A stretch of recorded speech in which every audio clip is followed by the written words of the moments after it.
Suasana tegang di ruang rapat lantai teratas Wiratama Tower sangat mencekam. Seolah udara di sana telah membeku dan menyerap seluruh oksigen yang ada, membuat siapapun sulit bernapas dengan lega saat ini. Julian Wiratama, sang CEO muda yang dikenal dengan julukan tangan besi, berdiri mematung di ujung meja, panjang berbahan kayu, mahoni hitam mengkilap. Matanya menatap tajam ke arah layar proyektor yang tiba-tiba menjadi gelap gulita tepat di tengah presentasi krusial. Di luar jendela kaca raksasa yang membentang dari lantai hingga ke langit-langit. Badai hujan mengguyur kota Jakarta dengan kejam.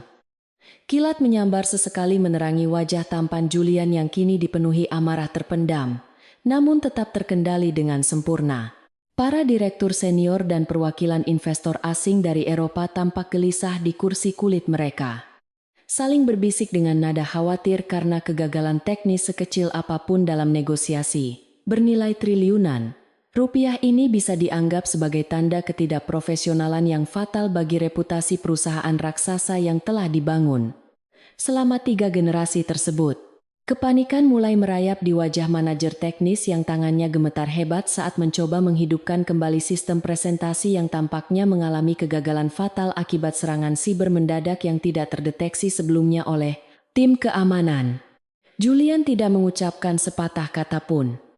Namun aura dingin yang memancar dari tubuhnya sudah cukup untuk membuat ruangan berpendingin udara itu terasa seperti neraka bagi karyawannya yang gagal menjalankan tugas dengan sempurna. Di tengah kekacauan yang hening itu, suara langkah kaki yang tenang, namun tegas terdengar memecah ketegangan. Diiringi oleh sosok wanita muda berpenampilan sederhana, namun elegan yang melangkah maju mendekati meja utama dengan percaya diri. Alia Mulyadi, sekretaris pribadi Julian yang selama ini sering dianggap remeh karena latar belakangnya yang bukan dari kalangan elit, meletakkan tablet kerjanya di hadapan para investor dengan gerakan yang sangat halus dan penuh perhitungan.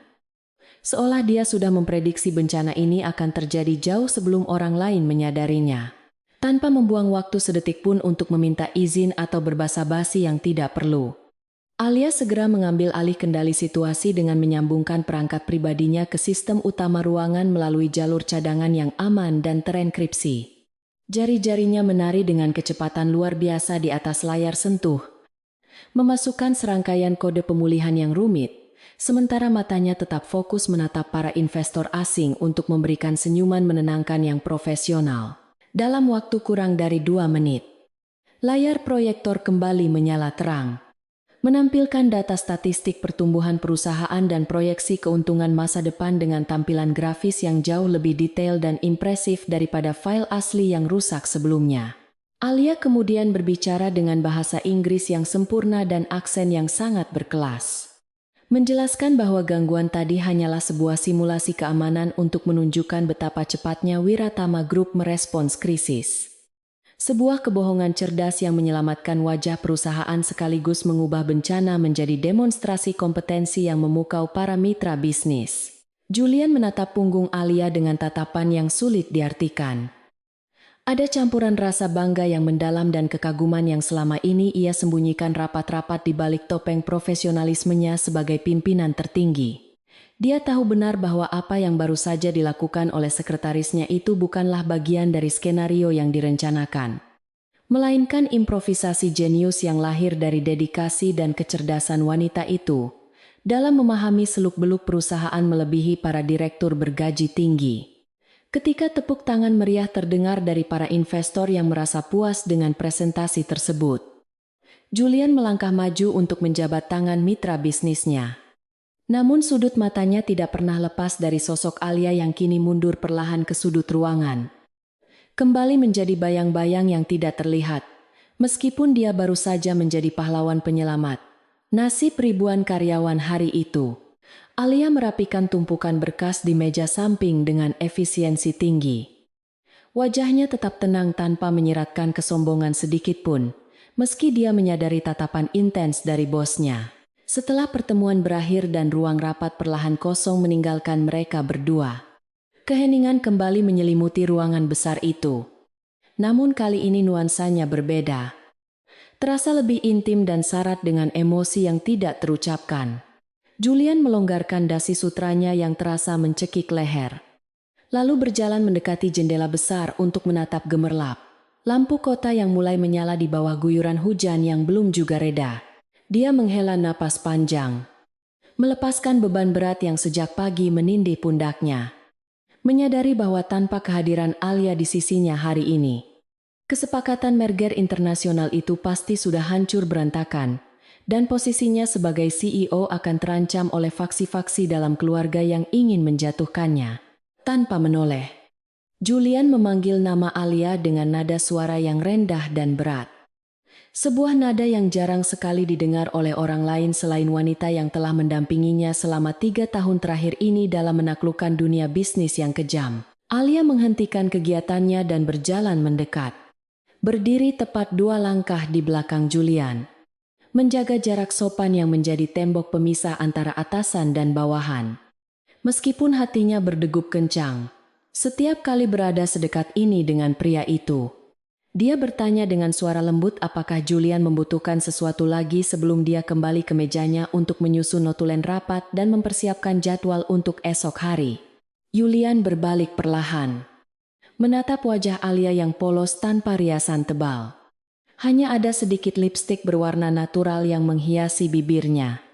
Namun kecantikan alami dan ketegasan karakter yang terpancar dari matanya membuat wanita-wanita sosialita yang sering dijodohkan dengannya tampak dangkal dan membosankan. Julian melangkah maju, memangkas jarak di antara mereka, hingga dia bisa mencium aroma samar melati yang selalu menjadi ciri khas Alia. Sebuah aroma yang menenangkan di tengah badai kehidupan Julian yang penuh dengan kemunafikan dan tipu daya. Dengan suara yang hampir menyerupai bisikan namun terdengar tegas di ruangan yang sunyi itu, Julian mengucapkan terima kasih atas tindakan cepat Alia tadi. Mengakui bahwa tidak ada satupun eksekutif lulusan luar negeri di perusahaannya yang memiliki ketenangan seperti yang dimiliki gadis itu.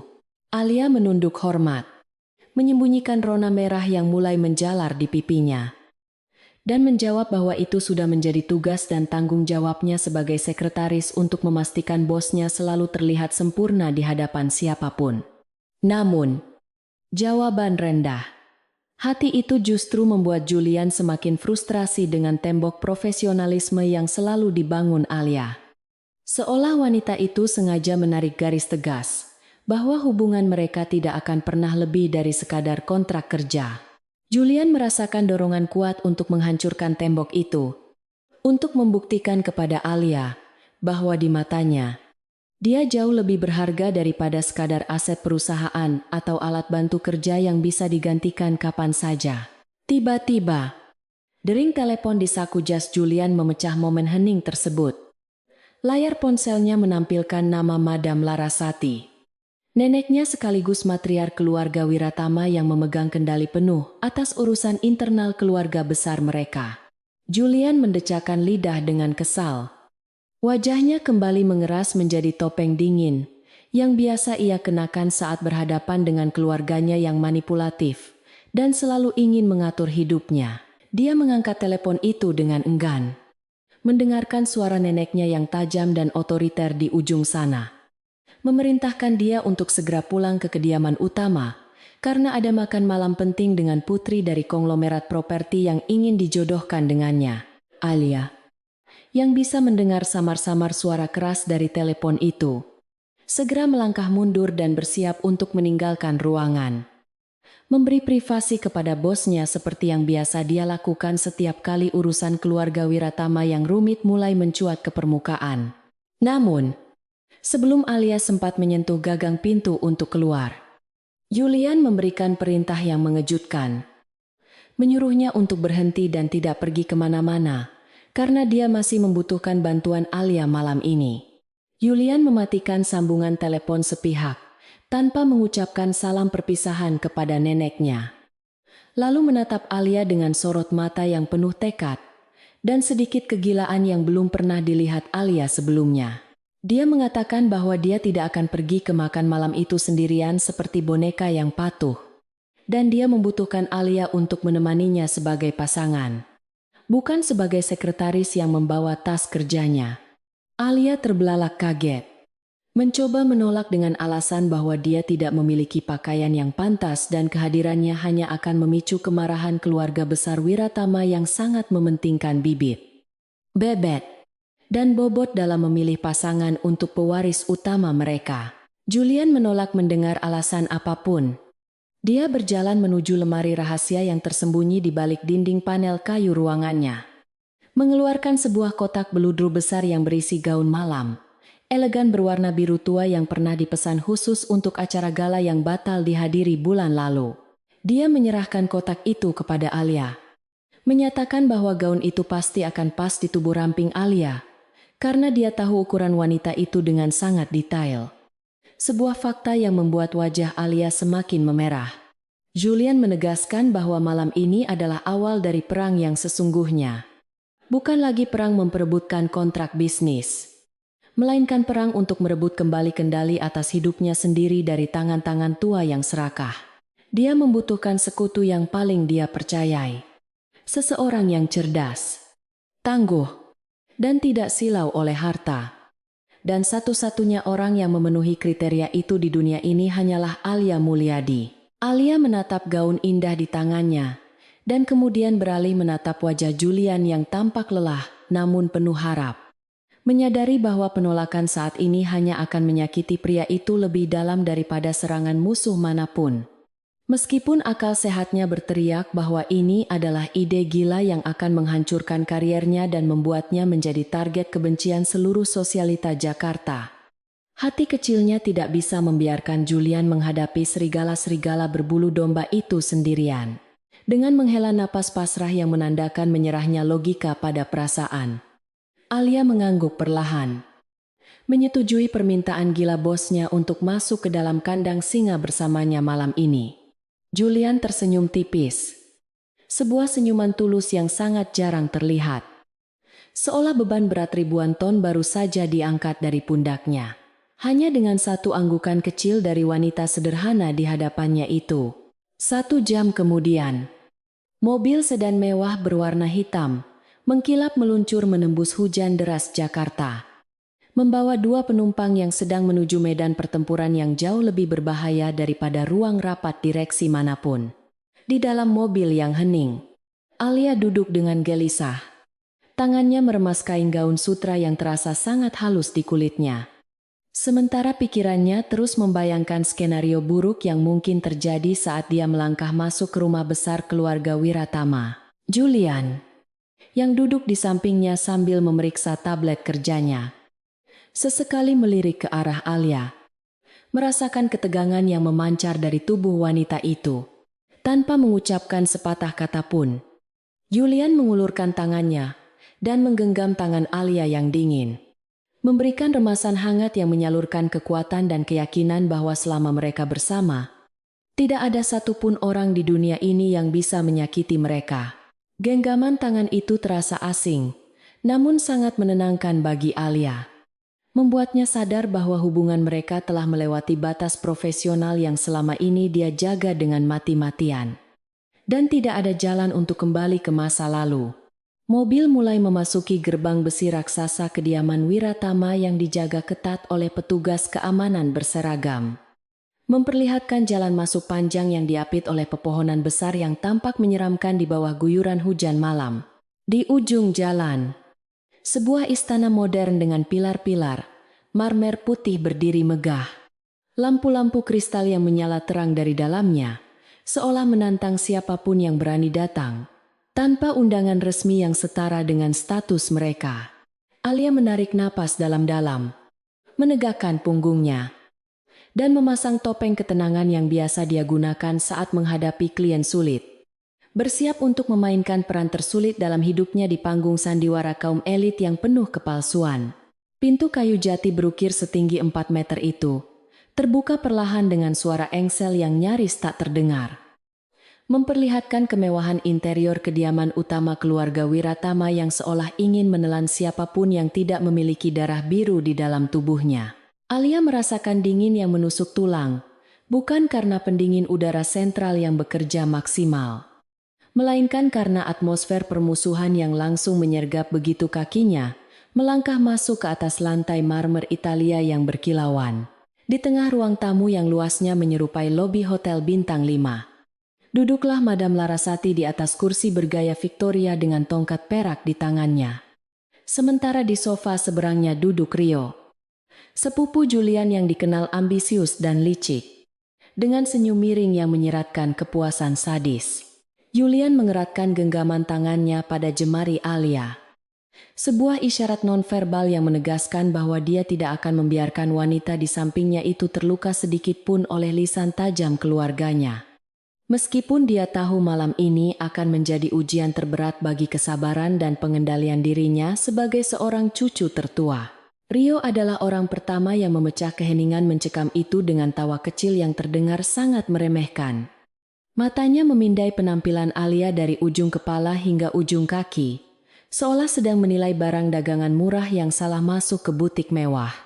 Dia meletakkan gelas kristal berisi whisky tua di atas meja, lalu berkomentar dengan nada sinis tentang betapa rajinnya Julian membawa pekerjaan ke rumah. Menyindir bahwa sekretaris seharusnya hanya melayani di kantor pada jam kerja, bukan melayani kebutuhan pribadi di malam hari. Kata-kata itu dipilih dengan sengaja untuk merendahkan martabat Alia, mengubah dedikasi profesionalnya menjadi sesuatu yang terdengar kotor dan manipulatif di telinga Madame Larasati yang sangat menjunjung tinggi moralitas konservatif. Alia merasakan wajahnya memanas karena amarah. Namun dia ingat instruksi Julian untuk tetap tenang. Jadi dia hanya membalas tatapan Rio dengan sorot mata datar yang tidak menunjukkan rasa takut. Sebuah reaksi yang justru membuat Rio semakin merasa tertantang untuk menghancurkan pertahanan mental wanita itu. Madame Larasati akhirnya membuka suara. Nadanya tenang namun memiliki otoritas mutlak yang tidak bisa dibantah. Bertanya kepada Julian, mengapa dia membawa orang luar ke dalam pertemuan keluarga yang seharusnya bersifat pribadi dan sakral. Wanita tua itu bahkan tidak repot-repot memandang ke arah Alia, seolah keberadaan sekretaris itu hanyalah sebutir debu yang tidak layak mendapatkan perhatian dari matriark keluarga konglomerat yang menguasai separuh perekonomian negara. Julian menjawab dengan tegas bahwa Alia bukan sekadar orang luar, melainkan sosok kunci yang menyelamatkan negosiasi merger hari ini. Dan dia berhak mendapatkan tempat di meja makan sebagai bentuk penghormatan atas kontribusinya. Jawaban Julian membuat alis Madame Larasati terangkat sebelah. Dia tidak menyangka cucunya akan berani membela seorang pegawai rendahan di hadapannya secara terang-terangan. Namun di balik ketenangannya, otak tua itu mulai menyusun strategi untuk memisahkan mereka sebelum benih pemberontakan ini tumbuh semakin liar dan tidak terkendali. Makan malam dimulai dalam suasana yang sangat kaku, di mana suara denting sendok perak yang beradu dengan piring porselen terdengar seperti lonceng kematian yang mengiringi setiap suapan makanan mewah yang terasa hambar di lidah Alia. Hiu, yang tidak pernah kehabisan akal untuk mempermalukan lawannya, mulai melancarkan serangan kedua dengan mengajukan pertanyaan-pertanyaan jebakan seputar etika meja makan dan pengetahuan tentang anggur mahal yang disajikan malam itu. Dia berharap Alia akan melakukan kesalahan memalukan yang membuktikan bahwa dia tidak pantas berada di lingkaran elit ini. Namun, Rio lupa bahwa sebagai sekretaris CEO, Alia telah mempelajari segala hal tentang etiket internasional demi mendampingi Julian di berbagai jamuan bisnis global. Dengan tenang dan anggun, Alia menjawab setiap pertanyaan Rio dengan presisi yang sempurna. Bahkan menjelaskan nuansa rasa anggur tersebut dengan detail yang membuat sommelier pribadi keluarga Wiratama mengangguk kagum di sudut ruangan. Membuat senyum mengejek di wajah, Rio perlahan memudar digantikan oleh kekesalan yang nyata, tidak puas karena gagal mempermalukan Alia secara intelektual. Rio mengubah taktiknya menjadi serangan personal yang jauh lebih kejam, dan tidak berdasar dengan mengungkit rumor murahan yang beredar di kalangan staf tingkat rendah perusahaan. Dia berkata dengan nada prihatin yang dibuat-buat bahwa banyak orang di kantor mulai bertanya-tanya tentang kenaikan gaji dan promosi cepat yang diterima Alia. Menyiratkan bahwa prestasi itu didapatkan bukan karena kompetensi otak, melainkan karena kemampuan merayu atasan di balik pintu tertutup. Tuduhan keji itu membuat Julian membanting serbetnya ke meja. Matanya menyala penuh amarah, siap untuk menghajar sepupunya itu. Jika tidak ada tangan lembut Alia yang menahan lengannya di bawah meja. Alia tahu bahwa jika Julian meledak sekarang, itu hanya akan membenarkan anggapan mereka bahwa dia adalah pengaruh buruk yang membuat Julian menjadi emosional dan tidak rasional. Jadi dia memilih untuk menghadapi fitnah itu sendiri dengan kepala tegak. Alia meletakkan alat makannya dengan perlahan, lalu menatap lurus ke mata Madam Larasati, mengabaikan Rio yang duduk menyeringai di sampingnya, dan mulai berbicara dengan suara yang jernih dan penuh keyakinan diri. Dia mengatakan bahwa dia sadar asal-usulnya mungkin tidak sepadan dengan kemegahan ruangan ini. Namun integritas dan harga dirinya tidak bisa dibeli atau direndahkan oleh siapapun, termasuk oleh anggota keluarga Wiratama. Dia menjelaskan bahwa setiap sen yang dia terima adalah hasil dari kerja keras lembur hingga dini hari, mengelola jadwal yang mustahil, dan memecahkan masalah krisis yang bahkan direktur bergaji mahal pun tidak sanggup menanganinya. Alia menegaskan bahwa dia menghormati Julian sebagai atasan yang visioner, dan kehadirannya di sini adalah atas permintaan Julian. Bukan karena ambisi pribadi untuk memanjat tangga sosial dengan cara kotor, seperti yang dituduhkan oleh pikiran sempit seseorang. Keberanian Alia berbicara lantang membuat seisi ruangan terdiam. Bahkan para pelayan pun menahan napas menyaksikan momen langka, di mana seorang rakyat jelata berani menantang hegemoni keluarga penguasa. Namun, keberanian Alia tidak serta-merta meluluhkan hati batu Madam Larasati yang sudah terlanjur keras oleh prinsip feodal yang dianutnya selama puluhan tahun memimpin dinasti bisnis ini. Wanita tua itu tersenyum tipis. Sebuah senyum yang lebih mengerikan daripada kemarahan. Lalu berkata bahwa di dunia mereka, kompetensi hanyalah syarat untuk menjadi pelayan yang baik, bukan syarat untuk menjadi pendamping seorang raja. Dia menoleh kepada Julian dan memberikan ultimatum dingin bahwa dia tidak peduli dengan siapa Julian tidur untuk kesenangan sesaat. Tapi untuk pernikahan, Julian harus menikahi putri dari keluarga Adiguna demi mengamankan posisi politik dan bisnis perusahaan. Pernyataan itu mereduksi keberadaan Alia menjadi sekadar objek pemuas nafsu tanpa nilai masa depan. Sebuah penghinaan yang jauh lebih menyakitkan daripada kata-kata kasar Rio, karena diucapkan dengan ketenangan yang mematikan, dan seolah-olah itu adalah fakta alam yang tidak bisa diubah. Julian bangkit dari kursinya dengan gerakan kasar yang membuat kursi itu berderit keras di lantai marmer. Wajahnya merah pada menahan amarah yang sudah mencapai titik didih, melihat wanita yang dicintainya diperlakukan seperti sampah. Dia menatap neneknya dengan tatapan kecewa yang mendalam dan menyatakan bahwa dia bukan lagi anak kecil yang bisa didikte. Dan Wiratama Group di bawah kepemimpinannya tidak akan lagi dijalankan dengan cara-cara kuno yang mengorbankan kebahagiaan manusia demi kekuasaan semu. Dia meraih tangan Alia, menariknya berdiri, dan mengumumkan di hadapan mereka semua bahwa Alia adalah satu-satunya wanita yang dia hargai dan hormati. Dan jika keluarga ini tidak bisa menerima itu, maka dia siap berperang melawan keluarganya sendiri.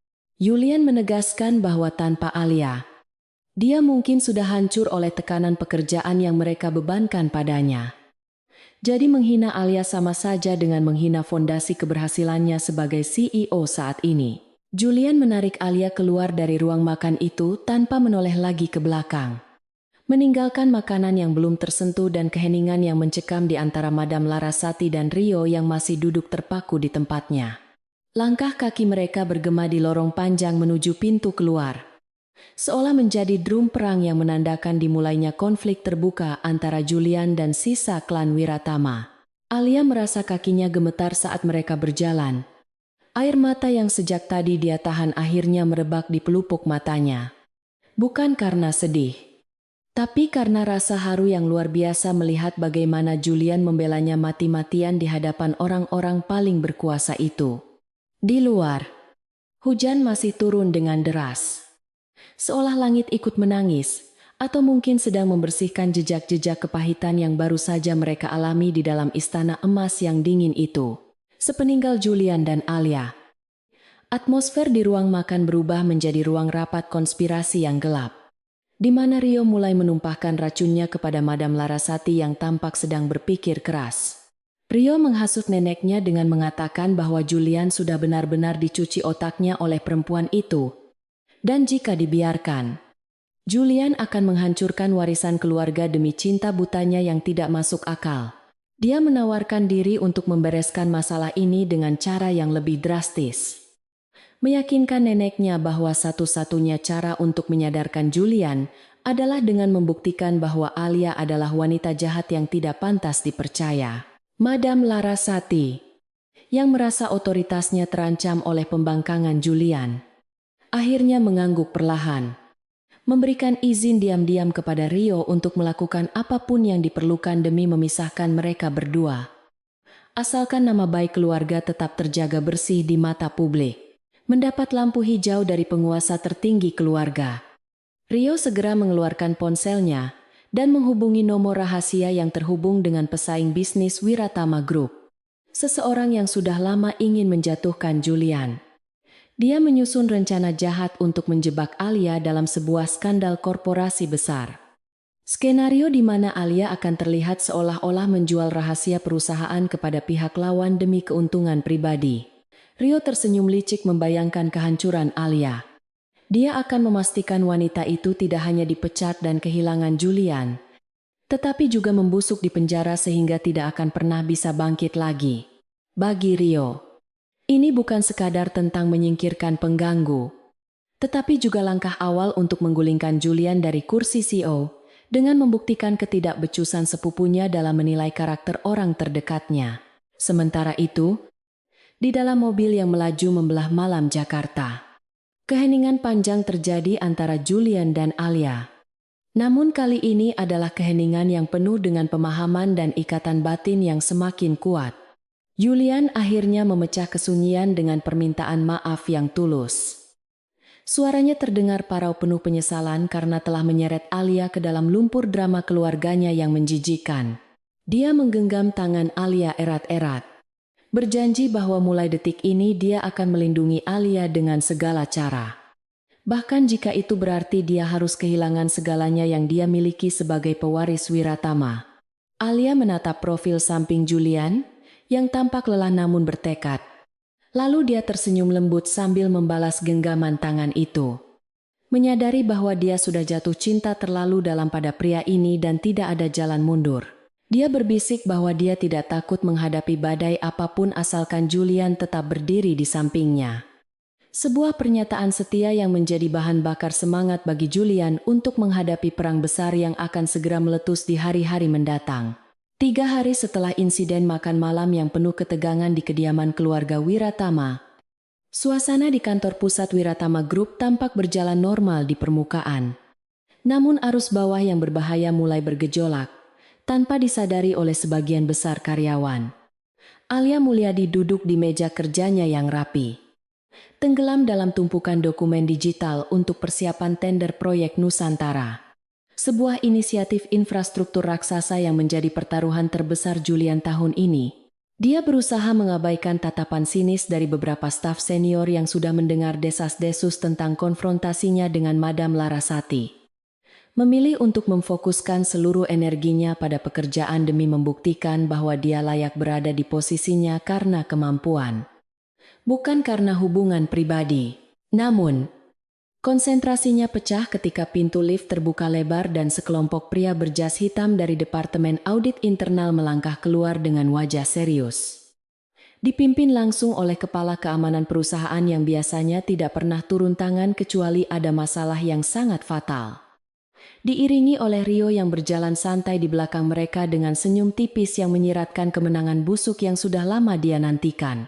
Rombongan itu berhenti tepat di depan meja Alia, menciptakan keheningan mendadak di seluruh lantai eksekutif, di mana para staf lain mulai menghentikan pekerjaan mereka dan menoleh dengan rasa ingin tahu bercampur ketakutan, melihat pemandangan yang tidak biasa ini. Kepala keamanan, seorang pria parubaya dengan wajah kaku tanpa ekspresi, meletakkan selembar surat perintah di atas meja Alia dan menyatakan dengan suara lantang bahwa Alia harus segera menghentikan semua aktivitasnya. karena dia sedang berada di bawah penyelidikan resmi terkait kebocoran data rahasia perusahaan. Jantung Alia seolah berhenti berdetak sesaat mendengar tuduhan itu. Matanya membelalak tak percaya, menatap surat yang menuduhnya telah mengirimkan rincian penawaran harga proyek Nusantara kepada pesaing utama mereka, Megantara Corp. Pada pukul 3 pagi tadi, Alia mencoba membela diri dengan suara bergetar, menegaskan bahwa dia tidak pernah melakukan hal sehina itu, dan laptopnya selalu terkunci dengan aman.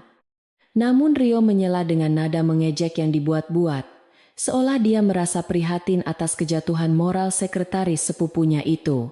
Rio melangkah maju, mengambil peran sebagai pahlawan kesiangan yang seolah-olah ingin menegakkan keadilan, dan menjelaskan bahwa tim IT telah melacak jejak digital yang tidak bisa dibantah berasal dari akun pribadi Alia yang mengakses server terlarang di luar jam kerja. Dia menunjukkan bukti log aktivitas di tabletnya kepada semua orang yang berkumpul, memperlihatkan deretan kode dan waktu akses yang seolah menjadi vonis mati bagi karier Alia di perusahaan multinasional tersebut. Alia merasa dunia di sekelilingnya berputar. Dia tahu bahwa bukti digital itu pasti telah direkayasa dengan sangat canggih oleh seseorang yang memiliki akses tinggi. Dan dia sadar bahwa ini adalah eksekusi publik yang dirancang untuk menghancurkan reputasinya secara permanen di hadapan seluruh karyawan. Di tengah kepanikan yang melanda, pintu ruangan CEO terbuka, dan Julian keluar dengan wajah yang lebih dingin dari es di kutub utara. Matanya menatap kerumunan itu dengan otoritas yang membuat siapapun menunduk takut. Namun kali ini dia tidak langsung membela Alia seperti yang diharapkan oleh gadis itu. Julian mengambil tablet dari tangan Rio, meneliti bukti-bukti yang disajikan dengan tatapan tajam dan analitis. Sementara Alia menatap wajah pria yang dicintainya itu dengan penuh harap, berdoa dalam hati agar Julian melihat kebohongan di balik semua rekayasa ini. Namun, yang terjadi selanjutnya adalah mimpi buruk yang menjadi kenyataan ketika Julian menghela napas panjang dan menatap Alia dengan sorot mata yang sulit diartikan. Sebuah tatapan yang terasa asing dan jauh, dengan suara datar dan profesional yang terdengar kejam di telinga Alia. Julian menyatakan bahwa berdasarkan bukti awal yang ada, dia tidak punya pilihan selain mengikuti protokol standar perusahaan untuk menonaktifkan Alia dari jabatannya, sementara waktu hingga investigasi selesai dilakukan. Dia memerintahkan keamanan untuk mengawal Alia keluar dari gedung dan menyita semua akses korporat miliknya. Sebuah perintah yang menghancurkan hati Alia berkeping-keping karena dia merasa dikhianati oleh satu-satunya orang yang dia percaya di dunia ini. Alia menahan air matanya sekuat tenaga. Dia tidak akan membiarkan Rio dan antek-anteknya melihatnya menangis hancur di hadapan mereka. Karena itu hanya akan menyempurnakan kemenangan licik mereka. Dengan tangan gemetar namun gerakan yang tetap anggun, dia mengemasi barang-barang pribadinya ke dalam sebuah kotak kardus kecil. Merasakan tatapan menghakimi dari rekan-rekan kerja yang dulu memujinya dan kini memandangnya seperti seorang pengkhianat kotor. Saat dia berjalan melewati Julian dikawal oleh petugas keamanan, dia sempat bertatapan dengan pria itu selama sepersekian detik. Dan dalam momen singkat itu, dia melihat kilatan aneh di mata Julian. Sebuah kedipan hampir tak terlihat yang seolah mengirimkan pesan rahasia di tengah sandiwara kejam ini. Namun, rasa sakit dan kebingungan masih mendominasi perasaannya saat dia melangkah masuk ke dalam lift kargo, meninggalkan lantai puncak kekuasaan menuju lobi yang ramai, di mana dia berjalan keluar gedung sebagai orang buangan yang membawa aib besar. Berita tentang pemecatan sementara Alia menyebar seperti api di hutan kering, menjadi topik hangat di seluruh grup obrolan karyawan dan bahkan mulai bocor ke media gosip bisnis berkat narasumber anonim yang disiapkan oleh Rio. Alia tiba di apartemen kecilnya yang sunyi, meletakkan kotak barangnya di lantai, dan akhirnya membiarkan pertahanannya runtuh. Menangis, terseduh-seduh menumpahkan rasa frustrasi dan ketidakberdayaan yang menyesakkan dadanya. Dia merasa seperti bidak catur yang dibuang begitu saja setelah tidak lagi berguna. Namun di balik kesedihannya, otak cerdasnya mulai memproses kejanggalan demi kejanggalan yang terjadi hari ini. Dia mengingat tatapan terakhir Julian. Mengingat betapa tidak logisnya Julian yang biasanya sangat teliti bisa menerima bukti mentah. Rio begitu saja tanpa verifikasi independen.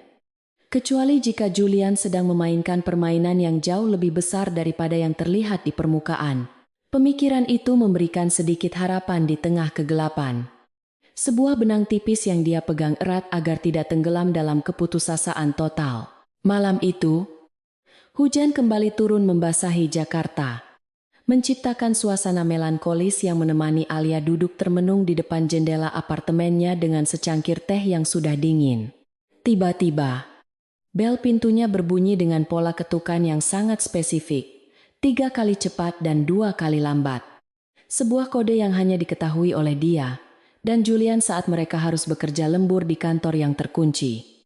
Dengan jantung berdebar kencang, Alia mengintip dari lubang pintu dan melihat sosok pria mengenakan topi baseball dan jaket hoodie gelap yang menutupi sebagian besar wajahnya. Namun postur tubuh tegap itu tidak mungkin salah. Dia membuka pintu dengan cepat. Dan Julian segera melangkah masuk, mengunci pintu di belakangnya, lalu membuka tudung kepalanya, memperlihatkan wajah yang penuh dengan rasa bersalah dan kekhawatiran yang mendalam. Tanpa kata-kata, Julian langsung memeluk Alia dengan erat, seolah ingin memastikan bahwa wanita itu nyata dan baik-baik saja setelah badai yang dia biarkan terjadi hari ini. Julian melepaskan pelukannya dan menatap mata Alia, menjelaskan dengan suara mendesak bahwa semua yang terjadi di kantor tadi adalah satu-satunya cara untuk menyelamatkan Alia dari ancaman yang lebih berbahaya. Dia mengungkapkan bahwa Rio tidak bekerja sendirian, melainkan didukung oleh beberapa anggota dewan direksi yang korup, yang ingin menggunakan skandal ini untuk menggulingkan Julian dari kursi CEO. Jika Julian membela Alia secara terbuka tanpa bukti yang kuat untuk mematahkan tuduhan itu, mereka berdua akan langsung disingkirkan saat itu juga oleh Dewan Komisaris yang sudah dipengaruhi oleh Madam Larasati. Julian harus berpura-pura memakan umpan Rio agar musuh merasa di atas angin dan menjadi lengah, sehingga mereka akan melakukan kesalahan fatal yang bisa digunakan untuk menyerang balik. Alia mendengarkan penjelasan itu dengan seksama. Rasa sakit di hatinya perlahan berganti menjadi rasa lega dan kekaguman akan strategi berisiko tinggi yang diambil oleh kekasihnya itu. Julian kemudian mengeluarkan sebuah flash disk berwarna hitam dari sakunya dan menyerahkannya kepada Alia. Benda kecil itu berisi salinan bayangan dari server perusahaan yang berhasil dia amankan sebelum tim audit Rio memblokir segalanya. Dia meminta Alia untuk menggunakan keahlian analisis datanya guna menemukan celah dalam rekayasa digital yang dibuat oleh Rio. Sesuatu yang tidak bisa dilakukan Julian di kantor, karena setiap gerak-geriknya kini diawasi ketat oleh mata-mata keluarga. Alia menerima flash disk itu dengan tangan mantap. Matanya kini kembali bersinar dengan tekad api yang membara. Menyadari bahwa dia bukan lagi korban yang tidak berdaya, melainkan agen rahasia yang memegang kunci kehancuran musuh-musuhnya. Malam ini, apartemen sederhana itu berubah menjadi markas operasi rahasia, di mana dua sejoli itu mulai menyusun rencana serangan balik yang akan mengguncang fondasi kemunafikan Wiratama Group.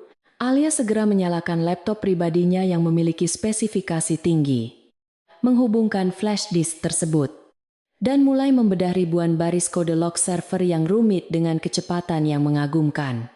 Sementara Julian duduk di sampingnya sambil memantau pergerakan saham perusahaan yang mulai goyah akibat rumor internal.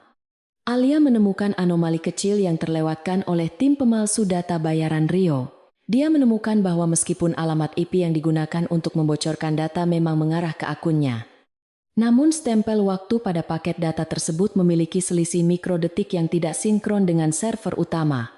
Sebuah tanda khas dari penggunaan perangkat lunak spoofing atau penipuan identitas. Lebih jauh lagi, dia berhasil melacak jejak digital backdoor atau pintu belakang yang digunakan penyusup, yang ternyata berasal dari sebuah koneksi Wi-Fi tamu di lobi gedung kantor, pada jam yang sama ketika asisten pribadi Rio terlihat di CCTV sedang berada di area tersebut. Penemuan ini membuat semangat mereka meluap. Namun Julian mengingatkan bahwa bukti digital ini saja belum cukup kuat untuk menjebloskan Rio ke penjara karena pengacara keluarga pasti bisa berkelit dengan alasan teknis. Mereka membutuhkan bukti fisik atau pengakuan langsung yang mengaitkan Rio dengan transaksi jual beli data tersebut kepada pihak pesaing. Alia teringat pada sebuah percakapan samar yang pernah dia dengar secara tidak sengaja di toilet wanita eksekutif beberapa minggu lalu, di mana sekretaris direktur keuangan yang merupakan loyalis Rio berbicara tentang dana taktis yang harus dicairkan secara tunai. Alia menduga bahwa uang tunai itu digunakan untuk menyuap orang dalam pesaing atau membayar hacker yang meretas sistem.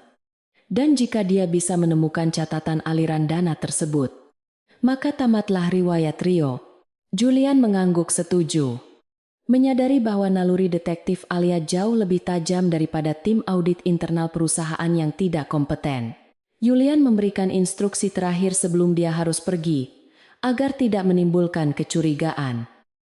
Dia meminta Alia untuk tetap bersembunyi di apartemen dan tidak melakukan kontak dengan siapapun kecuali melalui jalur aman yang sudah mereka sepakati.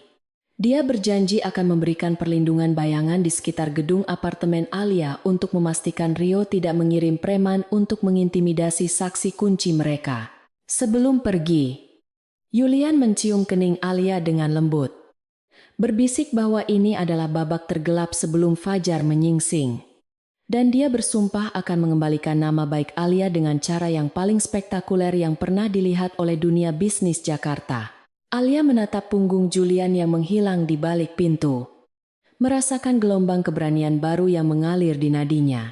Dia tidak akan membiarkan air matanya jatuh lagi sampai dia melihat Rio berlutut memohon ampun atas semua kejahatan yang telah dilakukannya. Kembali sendirian di dalam apartemen yang sunyi, Alia tidak langsung beristirahat meskipun jam dinding sudah menunjukkan pukul 3 pagi. Waktu yang sama dengan tuduhan palsu yang dialamatkan padanya. Dia terus menggali lebih dalam ke dalam data keuangan yang ada di flash disk. Mencari pola transaksi mencurigakan yang bisa menjadi smoking gun atau bukti tak terbantahkan.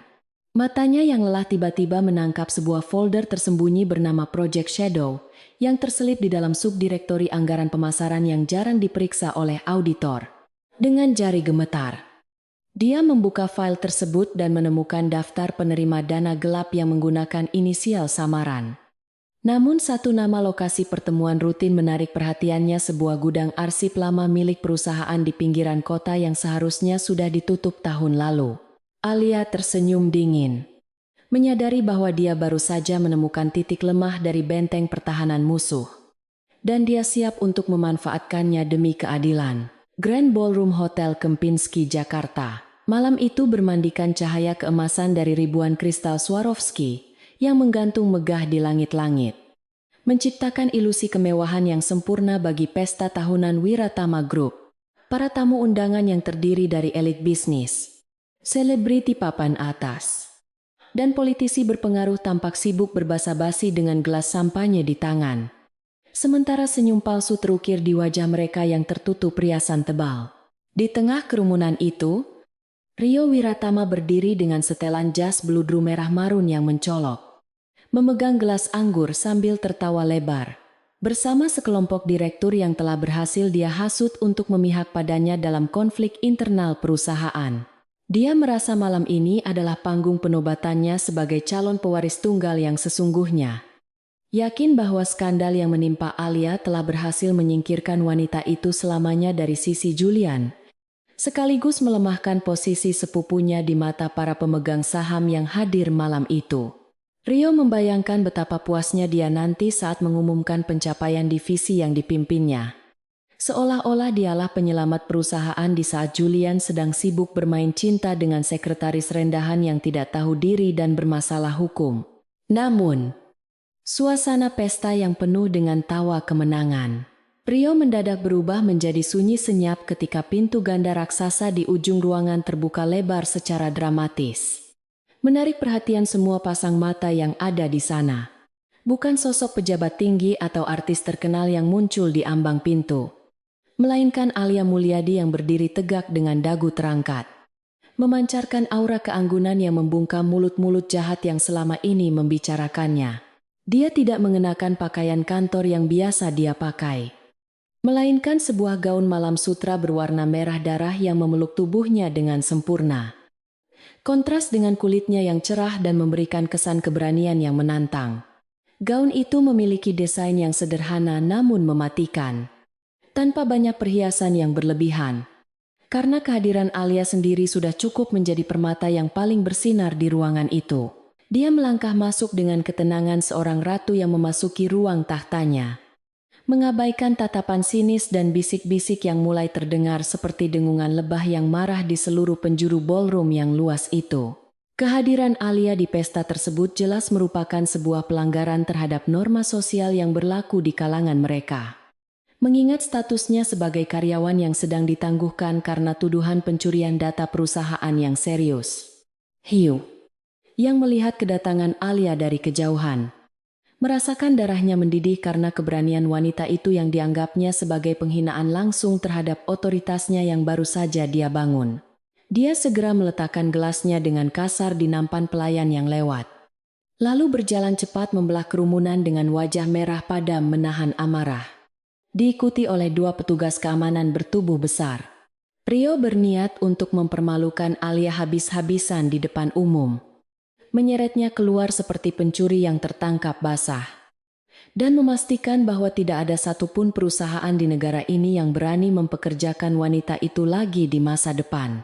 Langkah kaki Rio yang menghentak keras di lantai marmer menarik perhatian para tamu, membuat mereka membentuk lingkaran kosong di tengah ruangan, menantikan drama skandal yang jauh lebih menarik daripada pidato bisnis yang membosankan. Saat Rio berdiri berhadapan dengan Alia di tengah sorotan lampu utama, dia langsung menghardik dengan suara lantang yang menggema melalui sistem pengeras suara ruangan yang kebetulan berada di dekat mereka. Dia menuduh Alia tidak memiliki rasa malu karena berani menampakkan wajah di acara prestisius ini setelah melakukan pengkhianatan terhadap perusahaan yang telah memberinya makan. Rio memerintahkan keamanan untuk segera mengusir Alia, menyebutnya sebagai sampah yang mengotori kesucian acara malam ini. Kata-kata kasar yang sengaja dipilih untuk menghancurkan mental Alia di hadapan ratusan orang penting. Para tamu menahan napas. Beberapa wanita sosialita menutup mulut mereka dengan kipas tangan sambil menatap jijik ke arah Alia. Sementara para pria menggelengkan kepala seolah menyayangkan kejatuhan seorang wanita cantik akibat keserakahan. Namun, Alia tidak bergeming sedikit pun dari posisinya. Dia menatap Rio dengan sorot mata yang dingin dan tak gentar. Seolah badut yang sedang berteriak di depannya itu tidak lebih dari sekadar gangguan kecil yang tidak berarti. Sebelum petugas keamanan sempat menyentuh lengan Alia, sebuah suara bariton yang penuh wibawa dan ancaman terdengar membelah kerumunan, menghentikan gerakan semua orang di tempat itu seketika. Julian Wiratama muncul dari balik kerumunan tamu VIP. Berjalan santai namun, dengan aura dominasi yang membuat orang-orang secara otomatis menyingkir, memberinya jalan menuju pusat konflik. Dia mengenakan tuxedo hitam klasik yang dijahit sempurna. Namun wajahnya menyiratkan badai, yang siap menghancurkan siapapun yang berani menyentuh wanita di hadapannya. Julian berdiri tepat di samping Alia, melingkarkan lengannya di pinggang wanita itu dengan protektif dan intim. Sebuah pernyataan kepemilikan yang sangat jelas, tanpa perlu diucapkan dengan kata-kata. Dia menatap tajam ke arah petugas keamanan yang langsung mundur ketakutan. Lalu beralih menatap Rio dengan tatapan merendahkan yang membuat nyali sepupunya itu menciut seketika. Julian menyatakan dengan suara tenang, namun terdengar jelas ke seluruh ruangan bahwa Alia hadir malam ini bukan sebagai karyawan, melainkan sebagai pasangan pribadinya yang sah. Dan siapapun yang menghina Alia berarti menghina dirinya secara langsung. Rio yang merasa terpojok dan tidak mau kehilangan muka di hadapan para investor, memutuskan untuk memainkan kartu terakhirnya dengan nekat. Dia berlari menuju panggung utama dan merebut mikrofon dari pembawa acara yang terkejut. Dengan suara bergetar karena emosi, Rio berteriak kepada semua orang agar tidak tertipu oleh wajah polos Alia. Dan dia memerintahkan teknisi untuk menampilkan bukti kejahatan Alia di layar LED raksasa di belakang panggung. Layar besar itu seketika menampilkan log data server yang telah direkayasa. menunjukkan transfer file rahasia yang dituduhkan kepada Alia, lengkap dengan grafik kerugian potensial yang dialami perusahaan. Rio menunjuk layar itu dengan penuh kemenangan, berpidato berapi-api tentang bagaimana cinta buta Julian telah membahayakan masa depan Wiratama Group, dan dia mendesak Dewan Komisaris yang hadir untuk mengambil tindakan tegas demi menyelamatkan aset mereka. Suasana di ballroom menjadi kacau. Para investor mulai berbisik panik, dan beberapa anggota keluarga Wiratama yang hadir tampak siap untuk mendukung kudeta yang dilancarkan oleh Rio saat itu juga. Julian hanya tersenyum tipis melihat aksi teatrikal sepupunya. Dia memberi isyarat kecil kepada Alia, yang kemudian mengeluarkan sebuah tablet tipis dari tas tangannya dan menyerahkannya kepada Julian. Dengan tenang, Julian berjalan naik ke atas panggung bersama Alia, berdiri berhadapan langsung dengan Rio yang kini tampak bingung dengan ketenangan mereka berdua. Julian mengambil alih kendali sistem presentasi melalui tablet tersebut. Dan dalam sekejap, tampilan di layar raksasa berubah, menampilkan data pembanding yang jauh lebih detail. Julian mulai berbicara kepada hadirin, menjelaskan dengan logika yang tajam bahwa log data yang ditampilkan Rio memiliki cacat fatal pada stempel waktu digitalnya, yang membuktikan bahwa data tersebut telah dimanipulasi secara eksternal. Dia juga mengungkapkan fakta mengejutkan bahwa akses yang dilakukan Alia pada malam itu sebenarnya adalah perintah langsung darinya untuk melakukan pencadangan darurat ke server pribadi CEO. Sebuah protokol keamanan tingkat tinggi yang hanya diketahui oleh pimpinan tertinggi untuk mencegah sabotase internal yang justru sedang dilakukan oleh pihak lain. Penjelasan Julian yang masuk akal dan didukung oleh bukti teknis yang ditampilkan secara real-time membuat tuduhan Rio runtuh seketika seperti istana kartu yang tertiup angin kencang. Wajah Rio berubah pucat pasi saat Julian membalikkan narasi, menunjuk adanya upaya sistematis dari oknum tertentu untuk mengkambing hitamkan sekretarisnya demi menutupi ketidakbecusan manajemen di divisi lain. Julian tidak menyebut nama Rio secara langsung sebagai pelaku sabotase. Namun seluruh ruangan sudah bisa menyimpulkan sendiri siapa dalang di balik semua ini dari ekspresi ketakutan Rio. Para investor yang tadinya panik kini mulai mengangguk paham, kembali menaruh kepercayaan mereka pada kepemimpinan Julian yang terbukti jeli dan tegas dalam menangani krisis. Madam Larasati yang duduk di meja kehormatan tampak mengepalkan tangannya erat-erat, menyadari bahwa cucu kesayangannya, Hugh, telah melakukan blunder fatal yang mempermalukan keluarga. Sementara Julian sekali lagi berhasil keluar sebagai pemenang yang tak tersentuh. Namun, Julian belum selesai dengan kejutannya malam itu. Dia tidak ingin kemenangan ini hanya sebatas pembersihan nama baik secara profesional. Dia ingin mengukir sejarah yang tidak akan bisa dihapus oleh siapapun. Dia mematikan layar presentasi, membuat panggung menjadi gelap sesaat sebelum lampu sorot tunggal menyinari dirinya dan Alia yang berdiri berdampingan. Julian menatap Alia dengan pandangan yang penuh cinta dan kelembutan, mengabaikan ribuan mata yang menonton mereka. Lalu dia berlutut dengan satu kaki di hadapan wanita itu. Sebuah gestur klasik yang membuat seluruh ruangan menahan napas secara serentak. Dia mengeluarkan sebuah kotak cincin beludru biru dari saku jasnya, membukanya untuk memperlihatkan sebuah cincin berlian solitaire yang berkilauan indah. Cincin warisan ibunya yang sangat legendaris dan bermakna sakral bagi keluarga Wiratama. Dengan suara yang tulus dan bergetar haru, Julian melamar Alia di hadapan dunia, meminta wanita itu untuk menjadi pendamping hidupnya bukan hanya dalam menghadapi badai bisnis, tetapi juga dalam membangun masa depan bersama hingga akhir hayat. Alia tertegun sejenak. Matanya berkaca-kaca karena rasa bahagia yang membuncah di dadanya. Dia tidak menyangka Julian akan melakukan tindakan senaif dan seberani ini di tengah sarang musuh.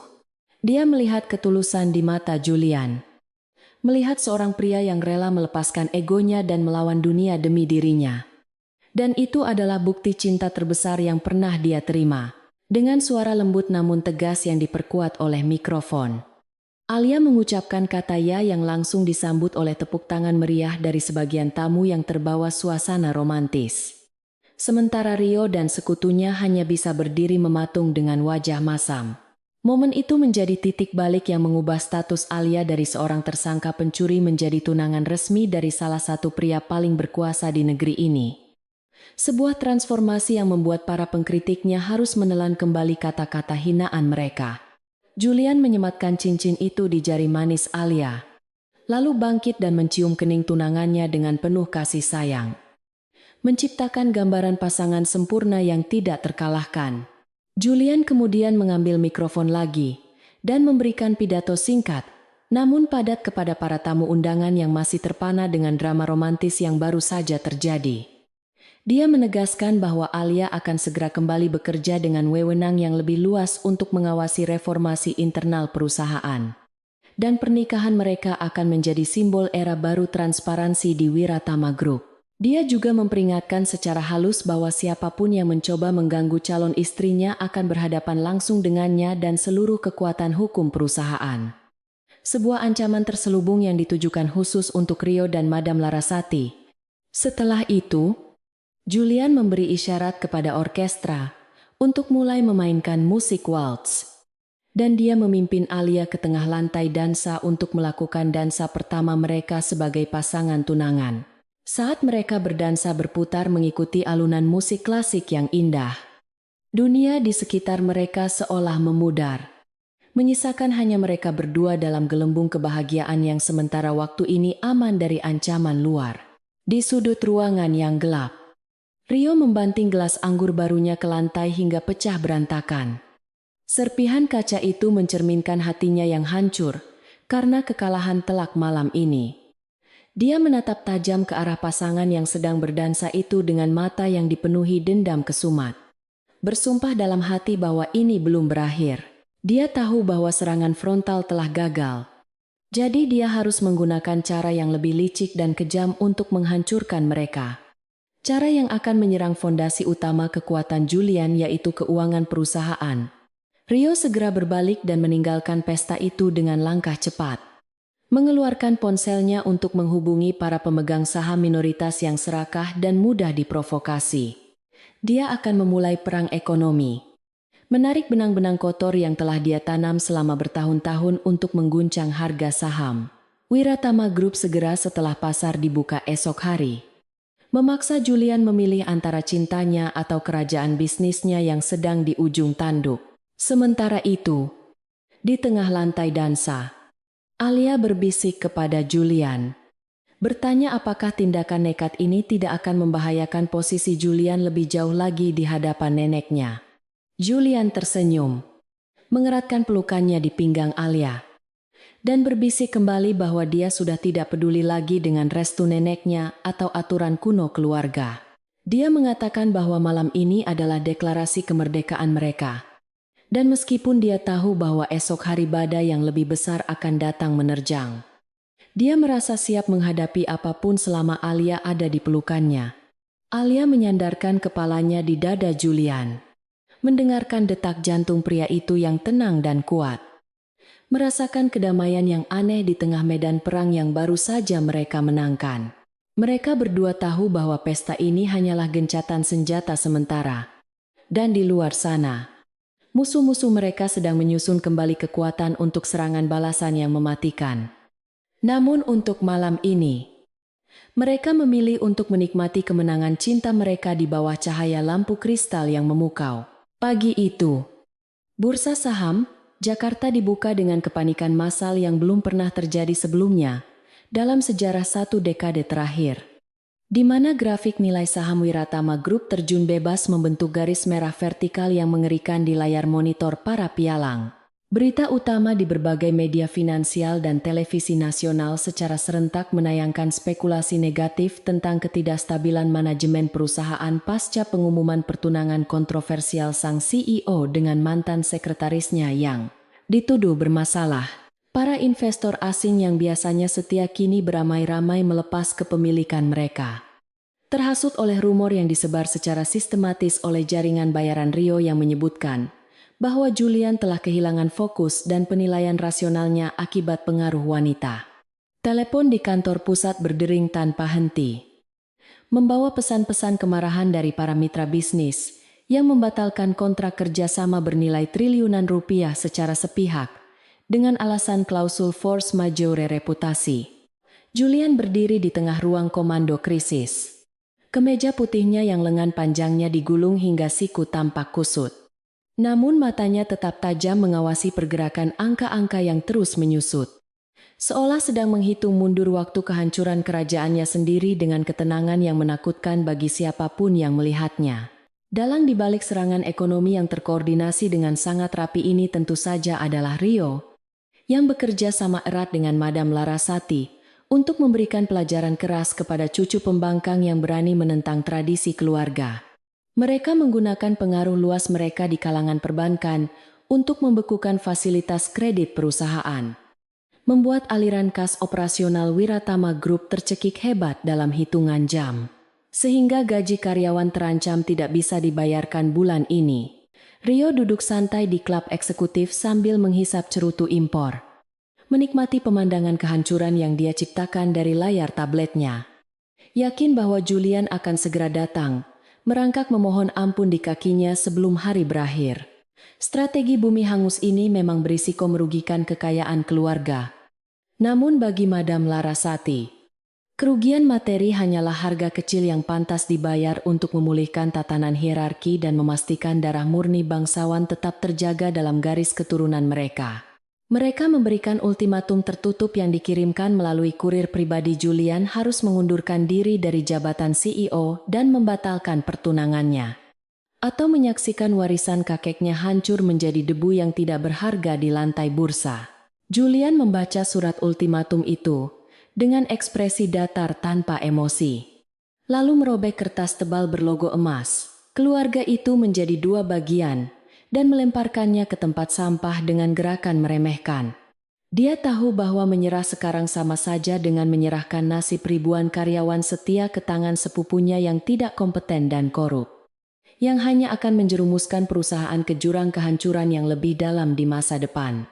Julian memutuskan untuk mengambil langkah drastis dengan melikuidasi seluruh aset pribadinya, termasuk portofolio investasi luar negeri dan properti mewahnya, guna menyuntikkan dana segar untuk membeli kembali saham perusahaan yang sedang dibuang murah oleh pasar buyback. Tindakan nekat ini mengejutkan direktur keuangan yang berada di ruangan itu, karena jika strategi ini gagal, Julian akan jatuh miskin dalam semalam dan kehilangan segalanya tanpa sisa. Namun, Julian hanya tersenyum tipis dan berkata bahwa uang bisa dicari lagi. Tetapi harga diri dan tanggung jawab seorang pemimpin tidak bisa dibeli dengan nominal berapapun. Sebuah prinsip yang membuat para eksekutif senior yang tadinya ragu kini kembali berdiri, tegak mendukung langkah berani pemimpin muda mereka. Sementara Julian bertarung mati-matian di garis depan medan perang ekonomi. Alia tidak tinggal diam meratapi nasib atau merasa bersalah karena menjadi pemicu krisis ini, melainkan mengubah rasa bersalahnya menjadi bahan bakar untuk bekerja.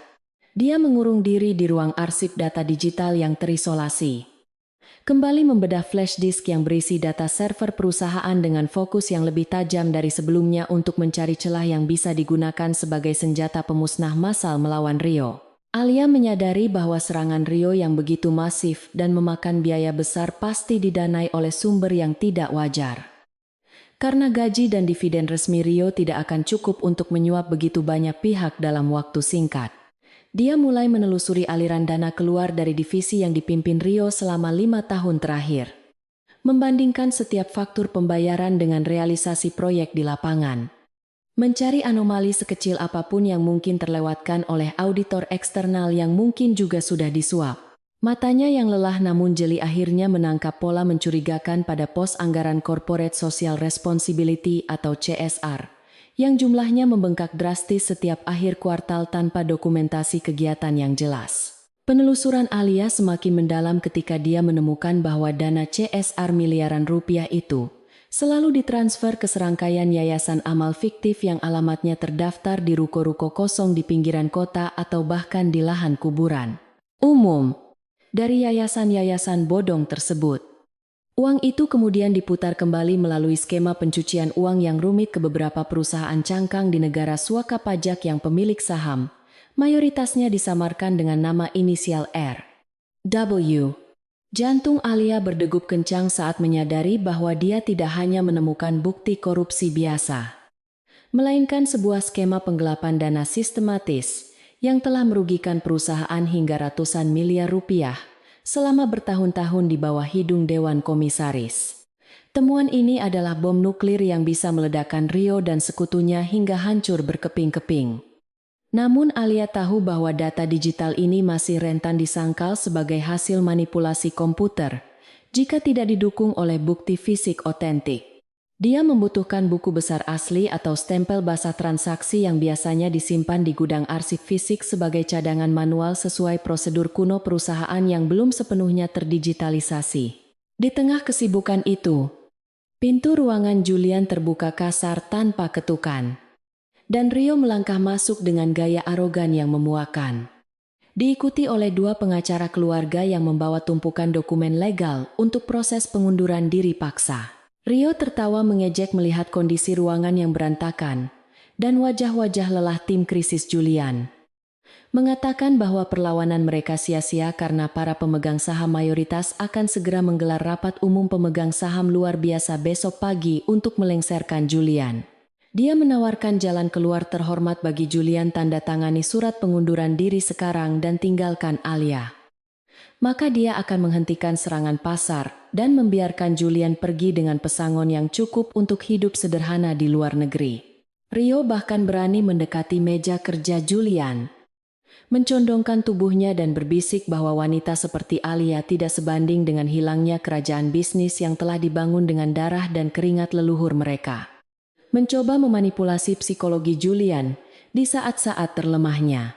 Julian perlahan melepaskan kacamata bacanya dan menatap Rio dengan sorot mata yang mengandung campuran rasa kasihan dan kejijikan yang mendalam. Seolah dia sedang melihat serangga kecil yang menyedihkan. Dengan suara tenang namun berwibawa, Julian menjawab bahwa dia tidak akan pernah menukar berlian asli dengan batu kerikil jalanan. Dan dia lebih memilih melihat perusahaan ini terbakar habis di tangannya daripada menyerahkannya kepada maling berdasi seperti Rio. Julian juga memperingatkan Rio untuk menikmati momen kemenangannya yang semu ini selagi bisa. Karena ketika jatuhnya nanti, sakitnya akan terasa sampai ke tulang sumsum dan tidak akan ada lagi tempat untuk bersembunyi. Gertakan tenang Julian membuat senyum di wajah Rio luntur seketika, digantikan oleh kilatan amarah karena merasa diremehkan. Namun dia mencoba menutupi kegoyahannya dengan ancaman terakhir bahwa besok pagi, Julian akan diusir keluar dari gedung ini oleh petugas keamanan. Layaknya pengemis, Rio berbalik dan meninggalkan ruangan dengan menghentakkan kaki. Tidak menyadari bahwa kata-kata Julian bukanlah gertakan kosong, melainkan ramalan nasib yang akan segera menimpanya. Sepeninggal Rio, Alia segera masuk ke ruangan Julian melalui pintu penghubung rahasia, membawa tabletnya yang berisi hasil temuan investigasi dana gelap yang baru saja dia selesaikan dengan tangan gemetar karena adrenalin. Dia meletakkan tablet itu di hadapan Julian tanpa berkata apa-apa, membiarkan angka-angka dan diagram aliran dana itu berbicara sendiri menjelaskan betapa busuknya kejahatan yang dilakukan oleh sepupunya. Julian menatap layar itu dengan mata menyipit. Rahangnya mengeras saat melihat betapa masifnya pencurian yang dilakukan Rio selama ini. Menggunakan uang perusahaan untuk membiayai gaya hidup mewahnya, dan bahkan membiayai serangan balik untuk menjatuhkan Julian saat ini. Rasa lelah yang mendera tubuh Julian seolah lenyap seketika, digantikan oleh amarah yang dingin dan fokus yang tajam. Dia akhirnya memiliki senjata yang dia butuhkan untuk membalikan keadaan dan mengakhiri perang saudara ini sekali dan untuk selamanya. Namun, Julian juga menyadari masalah yang sama dengan Alia. Bukti digital ini bisa saja ditolak di pengadilan jika pengacara Rio mengklaim bahwa Alia telah meretas dan memalsukan data tersebut sebagai bentuk balas dendam. Julian menatap Alia dan bertanya dengan nada serius apakah dia bisa melacak lokasi penyimpanan fisik dari transaksi-transaksi fiktif tersebut. Karena sistem akuntansi perusahaan selalu mewajibkan adanya arsip kertas untuk setiap pengeluaran di atas 1 miliar rupiah. Alia mengangguk cepat. Dia menunjuk sebuah kode lokasi gudang yang tertera samar, Dalam memo internal yang dilampirkan pada salah satu faktur gudang sektor 9, Julian terdiam sejenak. Mengenali nama lokasi tersebut sebagai sebuah fasilitas penyimpanan tua di kawasan industri pinggiran Jakarta yang sudah lama tidak aktif dan dijadwalkan untuk dihancurkan bulan depan. Fakta bahwa Rio menggunakan gudang yang akan dimusnahkan untuk menyimpan arsip ini menunjukkan betapa liciknya dia. Berencana untuk menghilangkan jejak fisik kejahatannya bersamaan dengan runtuhnya bangunan tua itu. Mereka tidak punya banyak waktu lagi. Karena jika Rio menyadari bahwa Julian sudah mencium jejak ini, dia pasti akan segera memerintahkan anak buahnya untuk membakar gudang itu. Malam ini juga sebelum rapat pemegang saham besok pagi, Alia menatap jam dinding yang sudah menunjukkan pukul 10 malam. Di luar jendela badai petir kembali mengamuk seolah alam sedang mempersiapkan latar belakang dramatis untuk babak penentuan nasib mereka malam ini. Dia memegang tangan Julian erat-erat, menatap matanya dengan tekad yang bulat, dan berkata bahwa mereka harus pergi ke sana sekarang juga untuk mengamankan bukti itu sendiri sebelum terlambat. Julian awalnya ragu untuk melibatkan Alia dalam situasi fisik yang berbahaya. Namun melihat sorot mata wanita itu, yang tidak kenal takut, dia sadar bahwa dia tidak bisa melakukannya sendirian, tanpa bantuan navigasi dan analisis cepat Alia di lapangan. Selain itu, meninggalkan Alia sendirian di kantor atau di apartemen saat situasi sedang memanas, justru akan membuatnya menjadi sasaran empuk bagi orang-orang suruhan Rio yang mungkin sedang mengintai. Dengan keputusan yang bulat, Julian mengambil kunci mobil sport pribadinya dan pistol taser dari laci meja yang selalu dia simpan untuk keadaan darurat. Bersiap untuk misi penyusupan yang akan menentukan hidup dan mati mereka. Julian bangkit dari kursi kebesarannya, merapikan jasnya sejenak, lalu menoleh kepada asisten kepercayaannya yang masih setia menunggu di luar ruangan untuk memberikan instruksi terakhir agar menahan benteng pertahanan di kantor sampai dia kembali. Dia berpesan agar tim keuangan terus melakukan pembelian saham secara bertahap untuk menjaga harga tidak menyentuh titik terendah.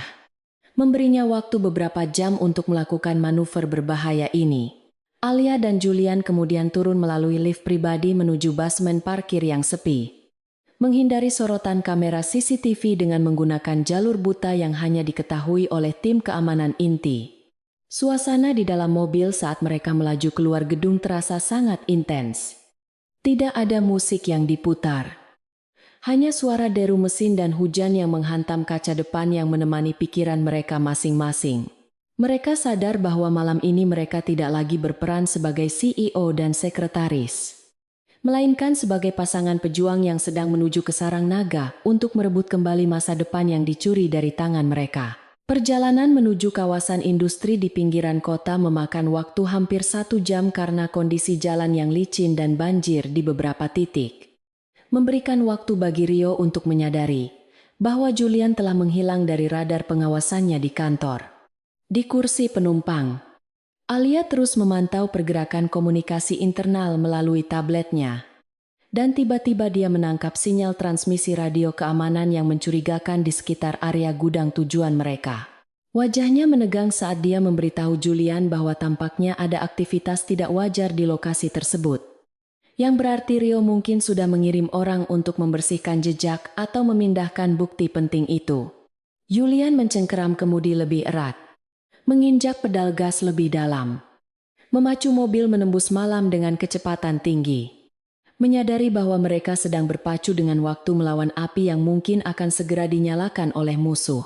Konfrontasi fisik kini tidak terelakkan. Dan malam ini akan berakhir dengan kemenangan total atau kehancuran tragis bagi mereka berdua di antara tumpukan kertas tua yang berdebu. Mobil sport hitam milik Julian berhenti perlahan di balik bayang-bayang tumpukan kontainer berkarat yang berserakan di sekitar area kawasan industri yang sudah lama ditinggalkan itu. Mesinnya dimatikan agar tidak menarik perhatian siapapun yang mungkin sedang berjaga di sana. Hujan deras yang mengguyur Jakarta malam itu menjadi sekutu alami mereka, menyamarkan suara langkah kaki dan deru napas tegang. Saat mereka berdua keluar dari kendaraan dan berlari kecil menuju pintu samping gudang yang pintunya tampak sedikit terbuka. Gudang sektor 9 berdiri menjulang seperti raksasa beton yang sedang tidur di tengah kegelapan. Dindingnya dipenuhi lumut dan cat yang mengelupas, memberikan aura menyeramkan yang seolah memperingatkan siapapun untuk tidak mendekat ke tempat terkutuk itu. Julian menggenggam tangan Alia erat-erat, memberikan isyarat untuk tetap waspada, sambil meraba saku jasnya, memastikan pistol, taser, masih berada di tempatnya. Siap digunakan jika situasi berubah menjadi berbahaya dalam hitungan detik yang tidak terduga. Alia mengangguk mengerti. Jantungnya berpacu kencang, namun dia memaksa kakinya untuk terus melangkah mengikuti Julian, menembus kegelapan malam yang pekat. Menyadari bahwa di dalam bangunan tua itulah tersimpan kunci masa depan mereka berdua yang sedang dipertaruhkan malam ini. Mereka harus berhati-hati melangkah melewati genangan air berlumpur dan puing-puing tajam yang berserakan di halaman gudang. Menghindari area terbuka yang mungkin terlihat dari jalan utama jika ada patroli yang lewat secara kebetulan. Julian menggunakan tubuhnya sebagai tameng setiap kali mereka harus berbelok di sudut bangunan. Naluri pelindungnya bekerja maksimal seolah dia adalah prajurit yang sedang mengawal harta paling berharga di medan perang. Alia melihat gembok besar pada pintu samping yang ternyata sudah dirusak paksa sebelumnya. Sebuah tanda jelas bahwa tempat ini memang masih aktif digunakan secara ilegal oleh pihak tertentu. Kemungkinan besar adalah anak buah Rio yang bertugas menyimpan atau mengambil arsip. Temuan ini membuat mereka semakin waspada, menyadari bahwa mereka mungkin tidak sendirian di kompleks luas yang sunyi ini. Dan bahaya bisa muncul dari balik setiap bayangan gelap. Dengan satu dorongan pelan yang nyaris tanpa suara, Julian membuka pintu besi berkarat itu, cukup lebar untuk mereka selipkan tubuh masuk ke dalam. Meninggalkan suara hujan di luar dan memasuki keheningan yang mencekam di dalam perut gudang. Aroma apek kertas tua yang membusuk bercampur dengan debu tebal, langsung menyeruak masuk ke dalam hidung mereka, begitu berhasil menyelinap masuk ke dalam ruangan luas, yang hanya diterangi oleh cahaya remang-remang dari lampu jalan di luar yang menembus ventilasi udara tinggi. Ribuan kotak arsip tersusun rapi hingga ke langit-langit di atas rak-rak besi yang berkarat, menciptakan labirin membingungkan yang bisa membuat siapapun tersesat jika tidak memiliki panduan lokasi yang akurat dan peta mental yang kuat. Alia segera mengeluarkan senter kecil dari tasnya, menyorotkan cahayanya ke arah kode-kode penomoran yang tertera pudar di ujung lorong. Matanya dengan cepat memindai setiap baris untuk menyingkronkan posisinya dengan data digital yang dia ingat. Suasana di dalam sana terasa sangat berat dan menekan. Seolah ribuan rahasia kotor perusahaan yang terkubur di sini sedang berbisik mengancam mereka untuk segera pergi sebelum terlambat. Namun, tekad Alia jauh lebih besar daripada rasa takutnya. Dia memimpin jalan dengan langkah pasti menuju sektor bagian belakang, tempat di mana arsip-arsip keuangan tahun lalu seharusnya disembunyikan. Julian bertugas mengawasi keadaan sekitar dengan intensitas tinggi. Matanya waspada menyapu setiap sudut gelap di antara lorong-lorong rak yang sempit. Telinganya menajam menangkap suara sekecil apapun yang mungkin menandakan kehadiran orang lain di tempat sunyi ini. Dia merasakan ketegangan yang merambat di punggungnya. Sebuah firasat buruk yang mengatakan bahwa waktu mereka sangat terbatas, dan mereka harus bergerak lebih cepat dari jarum jam yang berdetak.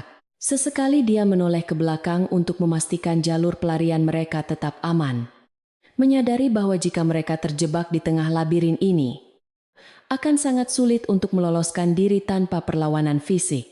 Alia berbisik pelan memberitahukan bahwa mereka sudah dekat dengan target. Jarinya menunjuk ke sebuah rak yang tersembunyi di balik pilar beton besar. Tempat yang sangat strategis untuk menyembunyikan sesuatu yang tidak ingin ditemukan oleh auditor biasa.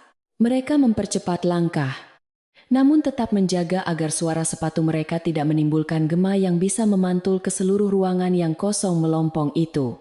Akhirnya Alia berhenti di depan sebuah rak di bagian paling belakang gudang, menyorotkan senternya pada tumpukan kardus yang ditandai dengan kode proyek fiktif yang digunakan Rio untuk menyamarkan jejak aliran dana ilegalnya selama ini.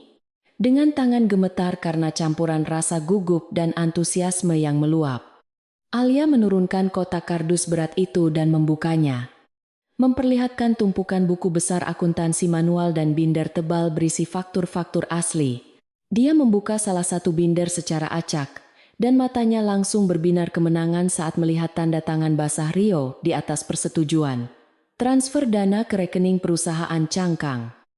Bukti fisik otentik yang tidak mungkin bisa disangkal di pengadilan manapun. Julian menghela napas lega melihat bukti itu. Dia segera mengambil alih binder tersebut dan menyuruh Alia untuk mencari dokumen pendukung lainnya yang mungkin berguna untuk memperkuat dakwaan mereka nanti. Mereka bekerja dengan cepat dan efisien, mengumpulkan beberapa berkas kunci yang paling memberatkan, seolah sedang menjarah harta karun di tengah sarang naga yang sedang tidur lelap. Namun, momen kemenangan kecil itu tidak berlangsung lama, karena tiba-tiba terdengar suara pintu besi utama di sisi depan gudang. Digeser paksa dengan suara logam beradu yang sangat keras dan memekakkan telinga. Cahaya lampu mobil yang sangat terang menyapu masuk ke dalam ruangan. Diikuti oleh suara mesin beberapa kendaraan yang berhenti tepat di dalam area gudang, menandakan kedatangan rombongan dalam jumlah besar. Suara langkah kaki berat dari sekurangnya 6 orang pria terdengar menggema di lantai beton, disertai teriakan kasar yang memerintahkan untuk menyisir setiap lorong dan segera menyiramkan bensin ke seluruh area penyimpanan arsip tersebut. Julian segera menarik Alia bersembunyi di balik tumpukan kardus, mematikan senter mereka seketika, dan menahan napas saat menyadari bahwa pasukan pembersih Rio telah tiba lebih cepat dari perkiraan untuk melenyapkan bukti sekaligus siapapun yang menghalanginya. Jantung mereka berdegup kencang seirama dengan langkah kaki para preman yang semakin mendekat ke arah posisi persembunyian mereka di bagian belakang. Dari balik celah kardus, Julian bisa melihat siluet orang-orang itu, mulai menuangkan cairan dari jerigen besar ke rak-rak arsip di bagian depan. Bau bensin yang menyengat mulai bercampur dengan udara lembab, menciptakan atmosfer panik yang mencekik. Salah satu pemimpin kelompok itu berteriak agar anak buahnya memeriksa bagian belakang untuk memastikan tidak ada gelandangan yang tidur di sana sebelum mereka menyulut api. Sebuah perintah yang membuat situasi Julian dan Alia menjadi sangat kritis. Julian berbisik di telinga Alia, memberitahukan rencana darurat untuk lari menuju pintu keluar darurat di sisi utara. Begitu dia memberikan aba-aba. Sementara dia akan mencoba mengalihkan perhatian para pengejar. Alia menggeleng keras, menolak untuk meninggalkan Julian sendirian menghadapi bahaya. Dia mencengkeram lengan jas Julian dan menatapnya dengan pandangan memohon agar mereka tetap bersama apapun yang terjadi. Julian menatap mata Alia sejenak, melihat keberanian yang luar biasa di sana, dan akhirnya mengangguk setuju, memutuskan bahwa mereka akan berjuang dan lari bersama sebagai satu kesatuan. Nasib buruk sepertinya sedang menguji mereka, ketika salah satu preman bertubuh besar itu kebetulan mengarahkan sorot lampunya ke celah sempit di antara rak tempat mereka bersembunyi saat sedang berjalan malas memeriksa area tersebut. Teriakan peringatan langsung terdengar memecah keheningan saat pria itu melihat kilatan pantulan dari jam tangan Julian atau mungkin ujung gaun Alia yang sedikit menyembul keluar dari balik persembunyian. Tanpa membuang waktu sedetik pun, Julian langsung bertindak impulsif dengan mendorong rak besi di sebelahnya sekuat tenaga hingga rubuh menimpa preman tersebut, menciptakan efek domino yang menghalangi jalan bagi pengejar lainnya. Suara dentuman logam yang jatuh beruntun menimbulkan kegaduhan luar biasa, memberikan mereka kesempatan emas beberapa detik untuk lari sebelum musuh sempat bereaksi penuh. Julian menarik tangan Alia dan berteriak agar lari secepat mungkin menuju pintu darurat sambil mendekap erat binder bukti yang berhasil mereka amankan di pelukan Alia yang berlari tertatih-tatih. Para pengejar itu tidak tinggal diam. Mereka segera bangkit dari keterkejutannya dan mulai mengejar sambil memaki kasar dengan kata-kata kotor. Beberapa di antaranya bahkan mulai menyalakan pemantik api dan melemparkannya ke genangan bensin yang sudah mereka buat. Api seketika menyambar dengan ganas, menciptakan dinding api di bagian tengah gudang yang memisahkan mereka dari pintu masuk utama, memaksa Julian dan Alia untuk terus berlari ke arah pintu belakang yang belum tentu tidak terkunci. Hawa panas mulai terasa menjilat punggung mereka. Asap hitam tebal mulai mengepul mengisi ruangan, membuat napas terasa sesak, dan pandangan menjadi kabur oleh pedihnya asap. Julian terus mendorong Alia untuk maju, melompati kardus-kardus yang berserakan. Sementara di belakang mereka, suara langkah kaki pengejar semakin dekat, berpacu dengan api yang juga merambat dengan kecepatan mengerikan. Ini bukan lagi sekadar misi pencarian bukti, melainkan perjuangan murni untuk bertahan hidup dari jebakan maut yang dirancang dengan kejam. Ketika mereka akhirnya mencapai pintu keluar darurat, harapan mereka sempat hancur saat mendapati pintu itu terkunci rapat dengan rantai besi yang berkarat. Sementara seorang penjaga yang bertugas di perimeter belakang muncul dari balik bayangan dengan membawa pentungan besi. Pria itu menyeringai kejam melihat mereka terpojok antara pintu terkunci dan api yang mendekat. Dia mengayunkan pentungannya dengan niat membunuh ke arah kepala Julian tanpa peringatan. Julian dengan sigap menunduk menghindari serangan mematikan itu, melepaskan tangan Alia, dan maju menerjang pria itu menggunakan teknik bela diri tangan kosong yang dia kuasai untuk melumpuhkan lawan yang berbadan jauh lebih besar. Terjadi pergulatan sengit di lantai yang kotor. Julian berhasil mendaratkan pukulan telak ke ulu hati lawan. Namun pria itu masih sempat melakukan perlawanan liar dengan menendang membabi buta ke segala arah. Alia yang berusaha membantu dengan melemparkan puing ke arah penyerang, justru terkena dorongan keras hingga tubuhnya terpelanting menabrak sudut rak besi yang tajam. Benturan keras itu menyebabkan lengan kiri Alia tergores, cukup dalam oleh ujung logam yang bergerigi. Darah segar seketika merembes keluar membasahi gaun merahnya yang kini semakin merah oleh darah. Alia meringis kesakitan, namun dia menggigit bibir menahan teriakan agar tidak memecah konsentrasi. Julian yang sedang bertarung hidup dan mati di depannya, melihat Alia terluka dan berdarah. Amarah Julian meledak, seketika menjadi kekuatan yang tak terbendung. Matanya menyala dengan kebencian murni terhadap orang-orang yang berani menyakiti wanitanya. Dia mengerahkan seluruh tenaganya untuk memutar lengan penyerang itu hingga terdengar bunyi retakan tulang. Lalu menghantamkan kepala pria itu ke lantai beton hingga pingsan tak bergerak. Dengan napas terengah-engah, Julian segera bangkit dan menghampiri Alia, memeriksa lukanya sekilas dengan tatapan khawatir sebelum beralih fokus pada rantai pintu yang masih menghalangi jalan keluar mereka. Dia mengambil pentungan besi milik si penjaga yang tergeletak dan memukulkannya berulang kali ke gembok tua itu dengan kekuatan penuh yang didorong oleh adrenalin. Pukulan ketiga berhasil menghancurkan gembok yang sudah rapuh karena karat itu. Dan Julian segera menendang pintu darurat hingga terbuka lebar, membawa mereka keluar kembali ke udara malam yang dingin dan basah oleh hujan deras. Baru saja mereka berlari menjauh sekitar 50 meter dari bangunan itu sambil tertatih-tatih. Sebuah ledakan keras terdengar dari dalam gudang, akibat tabung gas atau bahan kimia yang tersambar api. Ledakan itu diikuti oleh semburan bola api raksasa yang menjilat langit malam, meruntuhkan sebagian atap gudang, dan menandakan bahwa para preman itu telah berhasil memusnahkan segalanya di dalam sana. Meskipun mungkin mereka sendiri kesulitan untuk keluar, gelombang panas terasa menyengat punggung mereka meskipun hujan turun lebat. Namun, Julian tidak membiarkan mereka berhenti untuk melihat ke belakang. Terus memacu langkah menuju mobil yang terparkir di kejauhan. Mereka masuk ke dalam mobil dengan napas terengah-engah dan tubuh basah kuyup.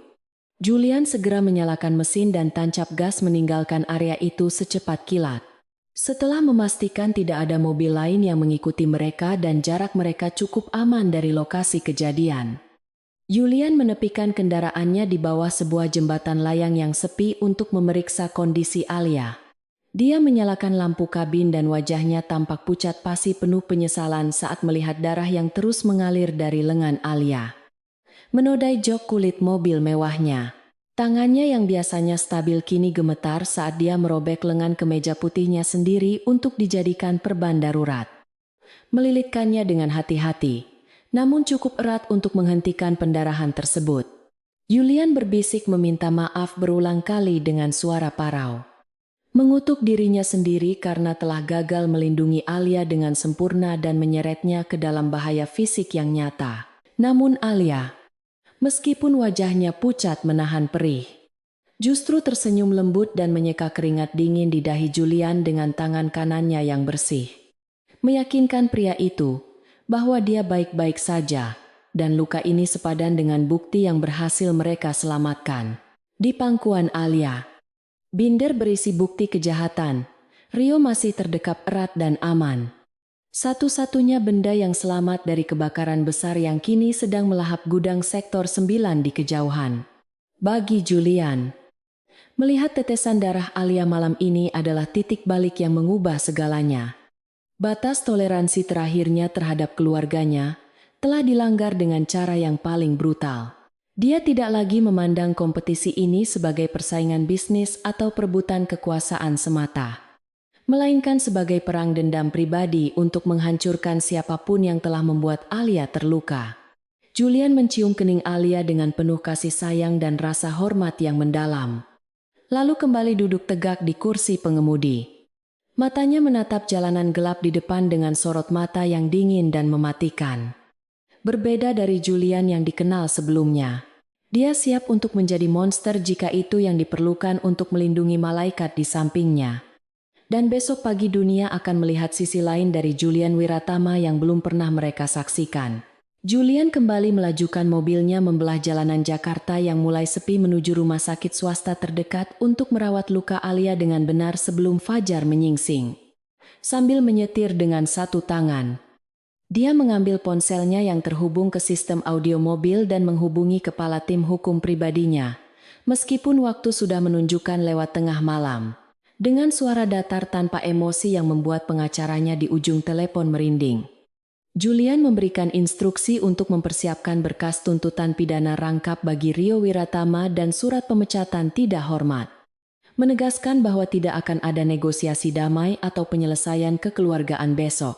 Alia mendengarkan percakapan itu sambil bersandar lemas di kursi, merasakan aura kekuatan yang memancar dari calon suaminya. Menyadari bahwa badai sesungguhnya baru akan dimulai saat matahari terbit nanti. Malam ini mereka pulang dengan membawa luka fisik dan bukti yang tak ternilai. Tetapi besok pagi mereka akan datang ke ruang rapat direksi, bukan sebagai korban, melainkan sebagai eksekutor yang siap menjatuhkan vonis mati bagi para pengkhianat. Ruang konferensi utama di lantai teratas Wiratama Tower pagi itu dipenuhi oleh ketegangan yang jauh lebih pekat daripada saat krisis pasar dimulai. Seolah udara di dalam ruangan itu bermuatan listrik statis yang siap meledak kapan saja. Rapat umum pemegang saham luar biasa RUPSLB yang digagas oleh faksi Rio telah dimulai tepat pukul 8 pagi. Dihadiri oleh seluruh dewan komisaris, direksi, dan perwakilan pemegang saham mayoritas yang wajahnya tampak suram dan penuh keraguan. Rio berdiri di podium utama dengan setelan jas abu-abu mahal yang baru, menampilkan citra seorang pemimpin masa depan yang prihatin, namun siap mengambil alih kemudi kapal yang sedang karam. Dengan retorika yang berapi-api dan penuh manipulasi data, dia memaparkan grafik penurunan nilai saham yang drastis dalam 2 hari terakhir, menyalahkan sepenuhnya pada keputusan irasional Julian yang mempertahankan seorang sekretaris bermasalah di tengah sorotan publik. Rio mendesak para hadirin untuk segera melakukan pemungutan suara guna mencopot Julian dari jabatannya demi menyelamatkan aset perusahaan yang tersisa. Sebuah langkah kudeta yang dia yakini akan berjalan mulus tanpa hambatan berarti karena dia berpikir bukti kejahatannya sudah hangus menjadi abu semalam. Di ujung meja panjang, Julian duduk bersandar di kursi kebesarannya dengan ketenangan yang tidak wajar. Matanya yang tajam menatap Rio tanpa berkedip, seolah sedang menyaksikan pertunjukan sirkus yang membosankan sebelum sang pawang masuk ke arena. Dia tidak mengenakan setelan jas lengkap seperti biasanya, melainkan hanya kemeja putih dengan lengan digulung yang memperlihatkan beberapa goresan kecil di kulitnya.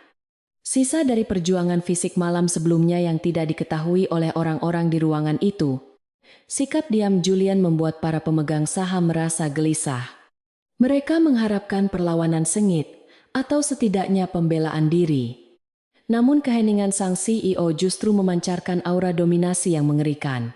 Madam Larasati, yang duduk di posisi tengah sebagai komisaris utama, sesekali melirik cucu tertuanya itu dengan pandangan menyelidik. Insting bisnisnya yang tajam mulai menangkap sinyal bahaya bahwa ada sesuatu yang besar yang sedang disembunyikan Julian di balik wajah datarnya itu. Namun, roda pertemuan terus berputar. Dan Rio, yang terlalu percaya diri dengan kemenangan semuanya, akhirnya mengetuk palu untuk memulai sesi pemungutan suara final yang akan menentukan nasib kepemimpinan Wiratama Group. Tepat ketika sekretaris dewan hendak membagikan kartu suara kepada para peserta rapat, pintu ganda ruang konferensi yang berat itu tiba-tiba terbuka lebar dengan suara dentuman yang cukup keras untuk menghentikan detak jantung seisi ruangan. Semua kepala menoleh serentak ke arah pintu. Dan pemandangan yang menyambut mereka bukanlah pasukan keamanan yang diharapkan Rio, melainkan sosok Alia Mulyadi yang melangkah masuk dengan langkah tertatih, namun punggung tetap tegak menantang dunia. Penampilan Alia pagi itu sangat kontras dengan kemewahan ruangan tersebut. Wajahnya pucat tanpa riasan. Rambutnya diikat sederhana. Dan yang paling mengejutkan adalah lengan kirinya yang dibalut perban tebal berwarna putih yang masih menyisakan sedikit bercak merah darah. Dia membawa sebuah binder besar yang hangus di bagian tepinya di tangan kanannya. Bau asap sisa kebakaran yang menyengat langsung menyeruak masuk, mengalahkan aroma parfum mahal dan kopi yang ada di ruangan ber-AC itu. Kehadiran Alia yang seperti prajurit terluka yang pulang dari medan perang menciptakan keheningan total yang mencekam, membekukan senyum kemenangan yang baru saja terukir di bibir Rio. Rio adalah orang pertama yang pulih dari keterkejutannya. Wajahnya merah padam karena marah melihat rencananya diganggu lagi oleh wanita yang sama yang seharusnya sudah hancur. Dia berteriak lantang dari podium, menuduh Alia sebagai penyusup ilegal yang tidak memiliki hak untuk berada di dalam rapat tertutup pemegang saham, dan memerintahkan keamanan untuk segera menyeretnya keluar sebelum dia membuat kekacauan lebih lanjut. Rio mencoba memframing kehadiran Alia sebagai tindakan putus asa dari seorang kekasih yang tidak terima pasangannya dipecat. Sebuah drama murahan yang tidak pantas disaksikan oleh para pebisnis elit. Namun, sebelum petugas keamanan sempat bergerak satu langkah pun, Julian mengangkat tangannya sedikit. Sebuah isyarat kecil, namun mutlak yang menghentikan siapapun untuk mendekati Alia.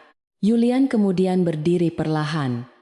Suaranya yang bariton menggema ke seluruh ruangan tanpa perlu menggunakan mikrofon, menyatakan bahwa Alia hadir di sana sebagai saksi kunci yang membawa bukti material terkait penyelewengan dana perusahaan yang jauh lebih berbahaya daripada fluktuasi harga saham sementara. Alia berjalan perlahan menuju meja utama, mengabaikan rasa nyeri yang menyengat di lengannya setiap kali dia bergerak.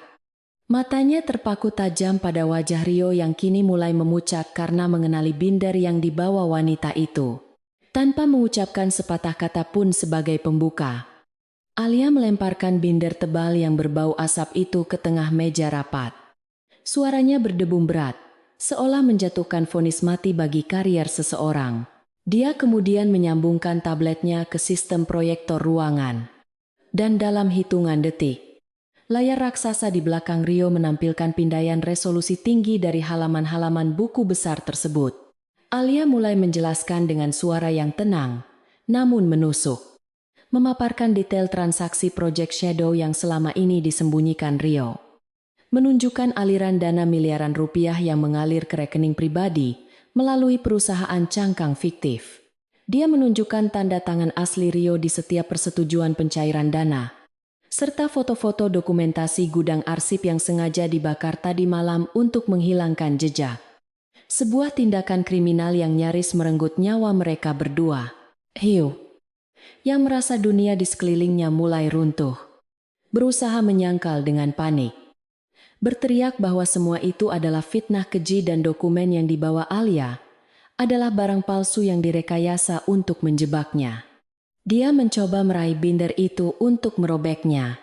Namun Julian dengan gerakan refleks yang sangat cepat menangkap pergelangan tangan Rio dan memuntirnya ke belakang, memaksanya berlutut di lantai dalam posisi yang memalukan di hadapan dewan direksi. Julian menatap mata sepupunya yang penuh ketakutan dengan tatapan dingin tanpa ampun, berbisik bahwa permainan sudah berakhir, dan kali ini tidak ada jalan keluar bagi pengkhianat yang mencoba membunuh keluarganya sendiri. Suasana ruangan menjadi kacau balau. Para pemegang saham berdiri dari kursi mereka dengan wajah terkejut dan marah. Menyadari bahwa mereka hampir saja menyerahkan perusahaan kepada seorang kriminal yang telah merampok uang mereka selama bertahun-tahun. Madam Larasati menutup matanya sejenak.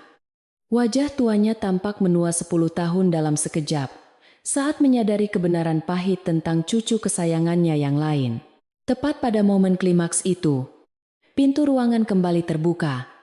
Kali ini mempersilakan masuk sepasukan petugas kepolisian dari unit kejahatan ekonomi khusus yang dipimpin oleh seorang perwira tinggi. Mereka melangkah masuk dengan membawa surat perintah penangkapan resmi yang dikeluarkan berdasarkan laporan darurat yang diajukan oleh tim hukum Julian dini hari tadi. Perwira itu membacakan hak-hak Rio dengan suara lantang tuduhan penggelapan dana korporasi, pencucian uang, pembakaran properti dengan sengaja, dan percobaan pembunuhan berencana terhadap CEO dan sekretarisnya. Rio meronta-ronta saat borgol besi dipasangkan di kedua tangannya. Dia berteriak histeris memanggil nama neneknya, memohon perlindungan dan bantuan seperti anak kecil yang manja. Namun, Madam Larasati tetap duduk terpaku di kursinya. Dia memalingkan wajahnya ke arah jendela kaca, menolak untuk menatap Rio. Sebuah gestur penolakan yang menandakan bahwa dia telah membuang cucu yang telah mencoreng nama baik keluarga Wiratama hingga ke titik nadir. Rio diseret keluar dari ruang rapat oleh polisi. Teriakan dan sumpah serapahnya masih terdengar menggema di lorong, hingga akhirnya lenyap di telan pintu lift yang tertutup, meninggalkan keheningan yang berat di dalam ruang konferensi. Para anggota dewan yang tadinya mendukung Rio kini menundukkan kepala mereka karena malu dan takut akan pembalasan Julian. Menyadari bahwa mereka telah salah memilih pihak dalam perang saudara ini, Julian kembali duduk di kursinya, merapikan lengan kemejanya dengan santai, seolah baru saja mengusir lalat pengganggu. Lalu menatap para hadirin satu persatu dengan tatapan mengintimidasi yang menuntut loyalitas mutlak. Mulai detik ini, Alia, yang tugasnya sudah selesai, berdiri di samping kursi Julian dengan tubuh yang mulai gemetar karena kelelahan dan rasa sakit yang mulai kembali menyerang setelah adrenalinnya surut. Namun dia tetap bertahan demi mendampingi Julian hingga akhir pertempuran ini. Julian yang menyadari kondisi Alia, segera mengulurkan tangannya dan menggenggam tangan kanan Alia yang bebas, memberikan dukungan fisik dan emosional di depan semua orang. Madam Larasati akhirnya memecah keheningan dengan suara yang terdengar serak dan lemah. Mengakui bahwa dia telah melakukan kesalahan fatal dalam menilai karakter cucu-cucunya selama ini. Dia berdiri perlahan dengan bantuan tongkatnya, menatap Julian dengan pandangan yang baru. Sebuah pengakuan hormat terhadap kemampuan Julian dalam melindungi perusahaan dan membersihkan parasit dari dalam tubuh organisasi. Di hadapan seluruh pemegang saham, Madam Larasati secara resmi mengumumkan pengunduran dirinya dari posisi komisaris utama dan menyerahkan hak veto mutlak keluarga kepada Julian Wiratama. Dia menyatakan bahwa mulai hari ini, tidak akan ada lagi yang boleh mempertanyakan keputusan Julian, termasuk perihal siapa wanita yang akan dia nikahi. Karena terbukti bahwa pilihan Julian telah menyelamatkan warisan keluarga dari kehancuran total. Pernyataan itu adalah penyerahan kekuasaan penuh yang sudah lama dinantikan Julian. Sekaligus restu tak langsung bagi hubungannya dengan Alia yang kini telah terbukti kesetiaannya melalui darah dan api. Dewan direksi segera merespons perubahan angin politik itu dengan cepat. Mereka secara aklamasi membatalkan agenda pemecatan dan menggantinya dengan mosi kepercayaan penuh kepada Julian sebagai pemimpin tunggal Wiratama Group. Tepuk tangan yang canggung namun perlahan menjadi riuh terdengar memenuhi ruangan. Sebuah ironi bagi orang-orang yang 15 menit, lalu siap untuk menikam Julian dari belakang. Julian mengangkat tangannya meminta ketenangan, lalu menyampaikan pidato singkat yang tegas. Dia tidak membutuhkan tepuk tangan palsu mereka. Dia membutuhkan kerja keras dan integritas untuk membangun kembali puing-puing kepercayaan pasar yang sempat hancur. Dia juga mengumumkan bahwa Alia akan diangkat menjadi direktur operasional khusus yang bertugas mengawasi audit menyeluruh di semua departemen. Memastikan tidak ada lagi tikus-tikus seperti Rio yang bersarang di perusahaan. Keputusan itu diterima tanpa bantahan. Karena semua orang di ruangan itu telah menyaksikan sendiri betapa menakutkannya wanita itu ketika dia bekerja. Setelah rapat ditutup dan ruangan perlahan kosong dari manusia-manusia bermuka dua itu, Julian dan Alia tetap tinggal berdua di sana. Duduk berdampingan menatap pemandangan kota Jakarta dari ketinggian yang kini tampak cerah setelah badai berlalu. Julian memutar kursinya menghadap Alia, menyentuh perban di lengan wanita itu dengan sangat hati-hati. Matanya memancarkan rasa bersalah yang masih belum hilang sepenuhnya. Dia berbisik bertanya apakah semua rasa sakit ini sepadan dengan apa yang mereka dapatkan hari ini. Sebuah pertanyaan retoris yang mencerminkan beban hati seorang pria yang melihat wanitanya terluka karenanya. Alia tersenyum lembut, menyentuh pipi Julian dengan tangannya yang hangat, dan menjawab bahwa luka ini akan sembuh. Tetapi kemenangan melawan ketidakadilan dan kebebasan untuk mencintai tanpa rasa takut adalah sesuatu yang abadi. Bagi Alia, melihat Rio mendapatkan hukuman yang setimpal, dan melihat Julian berdiri tegak sebagai penguasa yang dihormati, adalah hadiah terbesar yang bisa menghapus semua rasa sakit fisiknya. Julian menarik napas lega, merasakan beban berat di pundaknya benar-benar hilang untuk pertama kalinya dalam hidupnya. Dia tidak lagi hidup di bawah bayang-bayang ekspektasi neneknya atau ancaman sepupunya. Dia bangkit berdiri, membantu Alia berdiri, dan merangkul bahu wanita itu dengan protektif saat mereka berjalan keluar dari ruang rapat menuju lift pribadi. Di luar sana, tim humas perusahaan sudah menunggu untuk merilis pernyataan pers tentang pembersihan internal dan rencana pernikahan CEO. Berita yang pasti akan mengguncang pasar saham ke arah yang positif. Namun bagi Julian dan Alia, berita terpenting hari itu bukanlah tentang saham atau kekuasaan, melainkan tentang fakta bahwa mereka telah berhasil melewati neraka bersama-sama dan keluar sebagai pemenang yang tak terpisahkan. Pintu lift tertutup perlahan, menyembunyikan pasangan penguasa baru itu dari pandangan dunia, membiarkan mereka menikmati momen kemenangan pribadi mereka dalam keheningan yang damai. 6 bulan setelah badai besar yang mengguncang fondasi Wiratama Group, sinar matahari pagi yang cerah menyinari tebing Uluwatu di Bali, tempat di mana sebuah altar pernikahan megah didirikan menghadap Samudra Hindia yang membentang luas tanpa batas. Ribuan bunga mawar putih dan anggrek bulan didatangkan khusus dari berbagai penjuru dunia untuk menghiasi lokasi tersebut, menciptakan suasana surga duniawi yang memukau setiap mata yang memandangnya.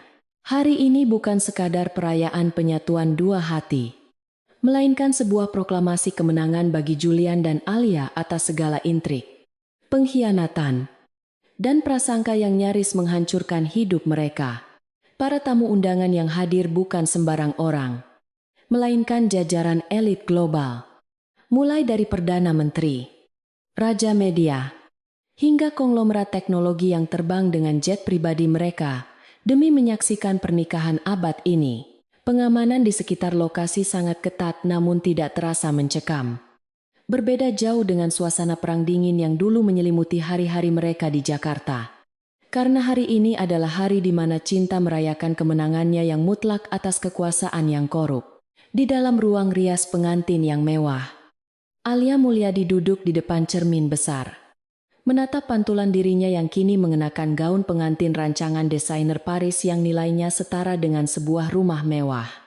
Gaun itu berbahan rendah Prancis yang sangat halus dengan taburan kristal berlian asli.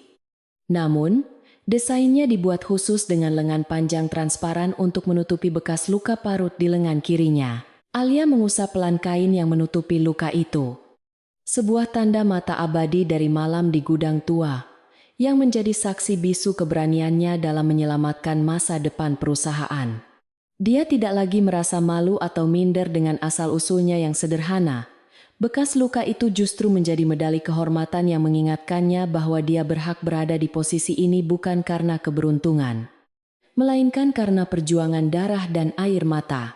Transformasi Alia dari seorang sekretaris yang diremehkan menjadi calon nyonya besar Wiratama adalah bukti hidup bahwa integritas dan kecerdasan mampu meruntuhkan tembok tebal feodalisme modern. Sementara itu, Julian berdiri di ujung altar dengan tuxedo putih gading yang membuatnya tampak seperti pangeran dari dongeng modern. Namun matanya menyiratkan kedewasaan yang ditempa oleh kerasnya pengkhianatan keluarga sendiri. Dia sesekali melirik jam tangannya, bukan karena ragu, melainkan karena tidak sabar untuk segera mengikat janji suci dengan wanita yang telah mengubah definisi hidupnya. Di barisan depan kursi tamu, duduk Madam Larasati dengan kebaya sutra emas. Wajahnya tampak tenang meskipun gurat-gurat kekalahan masih tersisa tipis di sudut matanya.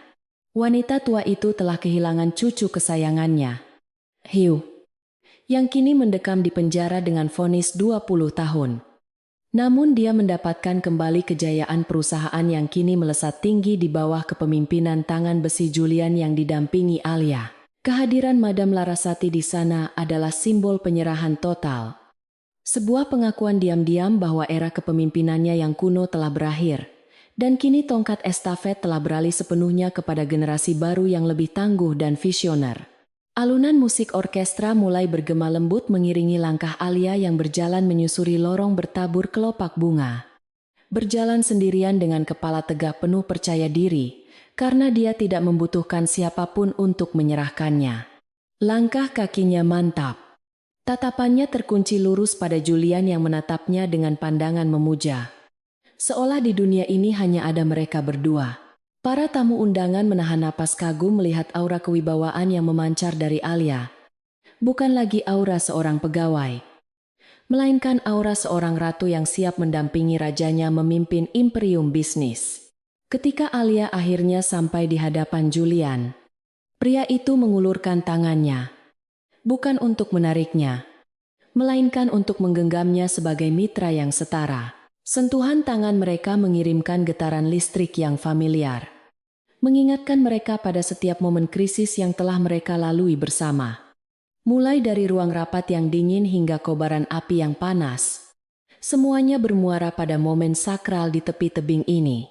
Upacara pernikahan berlangsung dengan hikmat dan penuh haru, di mana janji pernikahan yang mereka ucapkan bukanlah sekadar hafalan teks standar, melainkan sumpah setia yang lahir dari pengalaman hidup dan mati. Julian bersumpah untuk tidak hanya mencintai Alia, tetapi juga menghormati kecerdasannya dan melindunginya dari segala ancaman. Sementara Alia berjanji untuk menjadi kompas moral bagi Julian dan menjaganya agar tidak tersesat dalam kegelapan kekuasaan. Ketika pendeta menyatakan mereka sah sebagai suami istri, dan Julian mencium kening Alia, tepuk tangan meriah meledak memecah kesunyian tebing, diiringi oleh deburan ombak yang seolah ikut merayakan persatuan dua kekuatan alam tersebut. Di kejauhan, puluhan drone kamera milik media internasional mengabadikan momen itu, menyiarkannya ke seluruh dunia sebagai simbol baru dari meritokrasi, di mana cinta dan kemampuan terbukti bisa mengalahkan segalanya. Bahkan tradisi kaku keluarga konglomerat sekalipun. Pesta resepsi malam harinya digelar dengan kemewahan yang tak terlukiskan di bawah langit malam Bali yang bertabur bintang. Namun sorotan utama bukanlah pada makanan mewah atau dekorasi mahal, melainkan pada pidato Julian. Di atas panggung, Julian memegang mikrofon sambil merangkul pinggang istrinya. Dia mengumumkan pembentukan Alia Foundation, sebuah yayasan beasiswa yang didanai dari sebagian keuntungan perusahaan untuk menyekolahkan anak-anak berprestasi dari keluarga kurang mampu. Julian menegaskan di hadapan para kolega bisnisnya bahwa kesuksesan Wiratama Group di masa depan tidak akan lagi dinilai dari seberapa murni darah pekerjanya, melainkan dari seberapa besar kontribusi dan integritas mereka. Seperti yang telah ditunjukkan oleh Alia. Pernyataan itu disambut dengan anggukan setuju dari para investor asing yang kini melihat Wiratama Group sebagai perusahaan modern yang progresif. Bukan lagi perusahaan keluarga yang kolot dan korup. Malam itu menjadi titik balik budaya korporasi di Indonesia, di mana kisah Cinderella tidak lagi tentang sepatu kaca, melainkan tentang kerja keras dan pembuktian diri. Cahaya matahari sore menembus kaca jendela ruang kerja CEO, yang kini telah direnovasi total menjadi lebih terbuka dan modern, menampilkan pemandangan cakrawala Jakarta yang terus berkembang pesat. Di kursi kebesaran itu duduk Alia Wiratama, yang kini menjabat sebagai co-CEO Wiratama Group, sedang memeriksa laporan ekspansi perusahaan ke pasar Eropa dengan ketelitian yang sama seperti saat dia masih menjadi sekretaris. Penampilannya jauh lebih matang dan elegan, mengenakan setelan blazer karya desainer ternama. Namun tatapan matanya tetap tajam dan hangat seperti dulu. Dia bukan lagi sekadar pendamping, melainkan otak strategis di balik diversifikasi bisnis grup yang merambah ke sektor teknologi hijau dan energi terbarukan. Di bawah kepemimpinan duet Julian dan Alia, nilai valuasi perusahaan telah melonjak 3 kali lipat, membungkam semua kritikus yang dulu meragukan kemampuan seorang gadis biasa dalam mengelola gurita bisnis raksasa. Pintu ruangan terbuka dan Julian masuk sambil menggandeng seorang anak laki-laki berusia 4 tahun yang tampan, pewaris masa depan dinasti Wiratama yang diberi nama Elian. Tidak seperti Rio yang dibesarkan dengan kemanjaan berlebihan. Elian dididik untuk memahami nilai kerja keras dan empati sejak dini. Sering diajak Alia mengunjungi proyek-proyek sosial yayasan mereka. Julian tersenyum melihat istrinya yang masih sibuk bekerja. Dia meletakkan berkas di meja dan kemudian mengecup pipi Alia, mengajak mereka untuk pulang karena hari sudah sore. Hubungan mereka selama 5 tahun ini semakin kuat dan harmonis. Tidak ada lagi rahasia atau permainan kekuasaan di antara mereka. Hanya ada kemitraan yang solid dan cinta yang terus bertumbuh seiring waktu. Julian telah membuktikan kata-katanya bahwa dia tidak salah pilih. Alia adalah aset terbesar yang pernah dia miliki. Lebih berharga daripada semua saham dan properti yang tercantum dalam neraca keuangan perusahaan. Mereka bertiga berjalan keluar dari gedung pencakar langit itu, disambut dengan hormat yang tulus oleh para karyawan yang berpapasan di lobi. Bukan rasa takut seperti di era Madam Larasati dulu. Alia sempat berhenti sejenak di depan patung pendiri perusahaan di lobi utama. Teringat pada masa-masa sulit ketika dia hampir diusir dari gedung ini sebagai tertuduh kriminal. Dia tersenyum kecil, menyadari bahwa balas dendam terbaik bukanlah dengan menghancurkan musuh, melainkan dengan hidup bahagia dan sukses melampaui imajinasi mereka. Rio kini hanyalah sebuah nama yang terlupakan di balik jeruji besi. Sementara dia dan Julian terus melangkah maju menulis sejarah baru. Di luar, mobil jemputan sudah menunggu, siap membawa keluarga kecil itu pulang ke rumah yang hangat, menutup lembaran drama masa lalu, dan menyongsong masa depan yang cerah dan penuh harapan. Cerita tentang CEO yang menikahi sekretarisnya ini mungkin terdengar klise bagi sebagian orang. Namun bagi mereka yang menyaksikan langsung perjuangan Alia dan Julian, ini adalah legenda tentang keberanian melawan arus. Di dunia yang penuh dengan kemunafikan dan penilaian berdasarkan status sosial, kisah mereka menjadi pengingat abadi bahwa cinta sejati selalu berjalan beriringan dengan rasa hormat dan perjuangan bersama.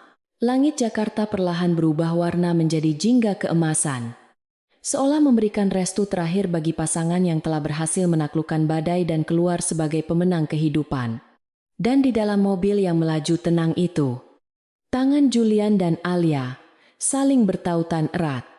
Sebuah ikatan yang tidak akan pernah bisa dipisahkan oleh kekuatan apapun di dunia ini. Selamanya.